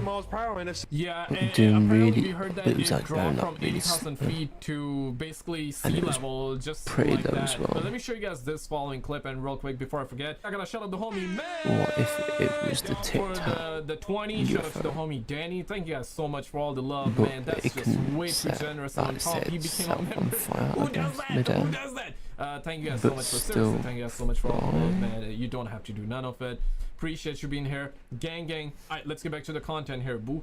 You know, I think cell phones might affect our brainwaves more than anything else around us. Now, first thing you gotta know is the electromagnetic field is everywhere. And secondly, our brains are very sensitive to EMF and sound in general. So much so that the CIA spent $16 million researching this back in the 80s to see how much can we bend people's minds. And let's be real, we're all surrounded by like mobile data signals, right? Mobile signals, Wi-Fi signals, right? Like, especially if you live in a building, man, everybody got routers, right? Everybody's spraying those Wi-Fi signals, radiation, and it has a little bit of radiation, not too much, but it got some, right?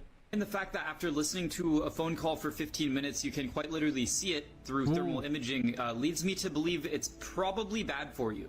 See, you can imagine the inside of our heads look like this, and there's electricity pulsing through all of these, and when most of these sync up, you get a brain wave. You know, you gotta think it's a ton of electricity at once makes a large wave. Your phone, do you see what I'm talking about? Now let me tell you a story about this. I was in Dallas showing off my invention Septisync, something that also uses sound frequencies to heavily mess with your brainwaves. Now I would sit people down into these chairs, throw on headphones, and they would listen to Septisync. They'd fall asleep over the course of 5 or 6 minutes. I'd wake them up and be like, how was it? And they're like, I can't believe that made me sleep. Like, I'm in a crowded room and I thought I was asleep in my own bed. It wigs people out. Now, my booth neighbor is a big company in like the biohacking space called Lila Quantum. They were literally right on the other side of that curtain. Now, like I said, they're a big company, and the CEO comes over. He's like, everyone keeps telling me to come check out your booth and saying it's just trippy as hell. He's like, let me give it a shot. He sits down, listens to it. Literally nothing happened. I'm sitting there, I'm like, what the? Like, this is the worst guy this could have happened to. He's got a big company and didn't even work at all. I was scared. Bro. So he comes back by later and shows me this little necklace that he sells and says, I was wearing this and this blocks out frequency. Can I try your product again without wearing it? And I'm like, sure, you know, that's not gonna do anything. What? He listens to it and it worked. I had to literally wake him up out of the chair. First off, I don't know what's in those. I'm pretty sure it works. And he could tell I didn't think his company worked until I saw that, because he's like, yep, it definitely works, doesn't it? So that's weird. There's no scientific anything behind that I've been able to see, but I've seen results. I don't know. Would I buy one? Probably not. Do I believe it works? I feel like that I've seen or heard or perhaps came across an article that did talk about some shit like that, but I don't fully remember, but I feel like that I came across like something like this that is being talked about here. If any of you know what it is, put it in the comments. Yo, like, do you believe this? Do you not believe this? Yeah, put it in the comments. Curious to see what you believe as well. Yeah, probably does. But that being said, just whatever's in that little necklace started messing with Septisync. Sounds going straight to your ears, straight to the brain. Our bodies, everything in this world is so sensitive to EMF. A literal necklace can stop something like septicemia, which works on mostly everybody. And maybe cell phones are responsible for a lot of the reasons people are so depressed, or they're spending all their time watching my videos. That could play a part too. Even though he didn't come right out and say that he's trying to direct people to this company's website to get them to buy something, that whole clip there kind of come across like an advertisement for a product. I just thought this was cool because I've tried his septicemia thing before and it absolutely works. If these things can cancel out the frequency from something being pumped directly into your ear canals from something that strong as septicemia, that is certainly something I want to look into. However, as much new age mumbo jumbo talk as there is on this company's website. You guys believe snake oil? It's just snake oil, or you tried it and it works? Let me know in the comments, because I'm looking like this right now. Talking about working with natural healers and showing photos of people holding their hands over somebody's body, and considering the price of this stuff, I think I'm gonna pass until I can hear it from Ooh, gotta be like a lot of moolah, right? Someone who's not posting their 5-star review directly on the company's website. I think we all know not to trust that stuff. Have any of you used any of this stuff before? If you have, how well did it work for you, and is it a product that you would actually suggest to someone? Because I'm certainly interested in blocking unnecessary frequencies from messing up my brain. But $145 for a little tube on a chain? God, I can go to China right now and get it for 2 pennies, yo. Nah, bro, 140. Get out of here, man. 140 USD. That's no. That's a lot of money, man. Quantum necklace for capsules, 850. Yo, 850 though. 850 is 850, man. Okay, this can't be real. How was this not worldwide breaking news when it came out? He really almost told us, yo, and that goes back to the Hashim guy, right? The Israeli top space guy who said that Galactic Federation is real and Trump knows about it, and aliens told him to not tell the public about it. That happened, I believe, in 2019 or 2021, so that was a while back, but... Galactic Federation of Aliens exists. Exactly. President Trump and the Israeli government know about it, and we're working with them on Mars. This was an official news release back in 2020. Bro, that is crazy. He didn't even mention all of that, but the fact that he just there was a picture of Trump there and aliens, that just reminded me of this that came out.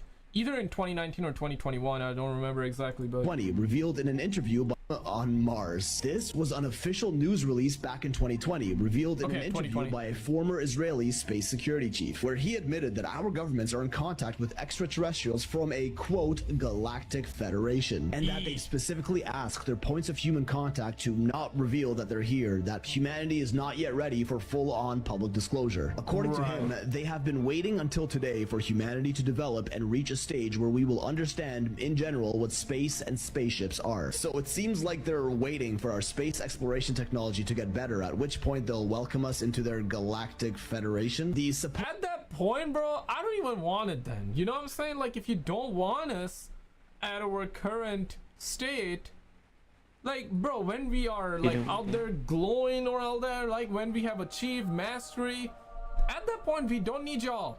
Come on, man. Accept us for who we are and where we are at. People want Superman, but they walk past Clark Kent daily. Yeah, exactly. Supposed whistleblower's name is Haim Ashed, who spent 30 years as head of Israel's Defense Ministry's Space Security Program. A highly respected professor and well-decorated retired general. This guy ain't no kook. He also said there is an agreement between the US government and the aliens. They, the aliens, signed a contract with us to do experiments here on Earth. So they're using our planet as a petri dish for what I assume is biological experimentation on us. They even have a few other cooperation agreements signed between our species, including an underground base in the depths of Mars, where there are American astronauts and alien representatives working together. All according to this guy, take it up with him. Apparently, Trump is well aware of this Galactic Federation and was on the verge of revealing it to the public just a few years ago, but was specifically asked not to in order to prevent mass hysteria, which I think we can all agree would happen if news like this came out. White House and Pentagon officials declined to comment on this. Kinda sketch. Ashed decided to speak out about this in 2020 as okay, decline to comment. I mean, they could have said lies, it's all fake. That's the thing though, they could have said that, right? Even if it is or if it's not, they could have said that it's all lies. Why didn't they? That's suspect, right? It's almost as though they want the rumors to be there, because for now it's I mean, I'm a believer that we're not alone, right? Maybe you are as well, or maybe you're not, and that's perfectly fine, but why would they not deny it? It's almost as though they want this out there in a way, or they want the rumors to be there, right? He claimed people became more receptive of a sketch. Ashed decided to speak out about this in 2020 as he claimed people became more receptive of extraterrestrials and UFOs by then. Which, yeah, 2020 was the year the Pentagon released their confirmed UFO videos for the first time in history, letting us know they have no idea what the they're dealing with, which was also just 1 year after Trump officially established the United States Space Force in 2019. Right, that's why I was like, okay, 2019, why am I saying 2019 or 2021? Yeah, 2019, they made Space Force. Why do we need a Space Force? Right? Yeah, that's suspect. Maybe that was his way of hinting at something he couldn't talk about. But of course, the mainstream consensus around this guy is that he's just old and senile with nothing to lose, around 88 years old at the time his claims were made. And that he was just... Yeah, that he's just loco, he cuckoo, he gone bozo. Yeah, right, like that's what people have been saying though. Promoting his book, The Universe Beyond the Horizon, where he makes claims that include stories of how aliens prevented nuclear disasters. But this man isn't your typical conspiracy whack job like me. He is a high-ranking and well-decorated military space intelligence official with master's and doctorate degrees in aeronautical engineering. Did he just decide to tarnish his lifelong reputation by making up something like this to sell a book, or are we about to join a real-life galactic federation? In my opinion, this guy is probably not that worried about tarnishing his reputation. He's part of a bigger psyop, and they have an agenda to push. All he's doing is following orders and helping. I mean, there's that element to it as well, right? Project Blue Balls, Project Blue Beam, which is about like false alien flag. Okay, now, so this is also one of those keep going on the theory that we have M6. been hearing for years, if not years, decades, right? That we're gonna have an alien invasion, but it's everything about it is fake. M1. The alien card is fake. That's the last card that they're gonna use. Project Blue Beam. But there's also the other element that we have been reverse engineering. They have been visiting the planet for thousands of years, if not millions of years, that we're not alone. But the card that they're playing is going to be a false one. It's to bring everybody together, or it's going to be a psyop, this, that. There's just way too much out there. What do you want to believe in this one? It's just really, really hard to say what is real and what's propaganda. I really wish that we still had freedom of speech in this country, or at least freedom of speech on this platform, so I could tell y'all what I really think about this highly decorated Israeli military official. I'll just say this: trust, I give them none. Just start digging into pretty much any story, any major story that is an obvious attempt at control, and look who's behind the wheel of it. I'm not going to give you that answer. It's a lot better if you figure it out on your own. It's a hard... Okay, check this out, roll it. Jack and his dad were on one of their usual fishing and camping trips in northern Michigan's Boundary Waters Canoe area. While setting up camp, Jack went off to gather firewood. That's when he spotted some...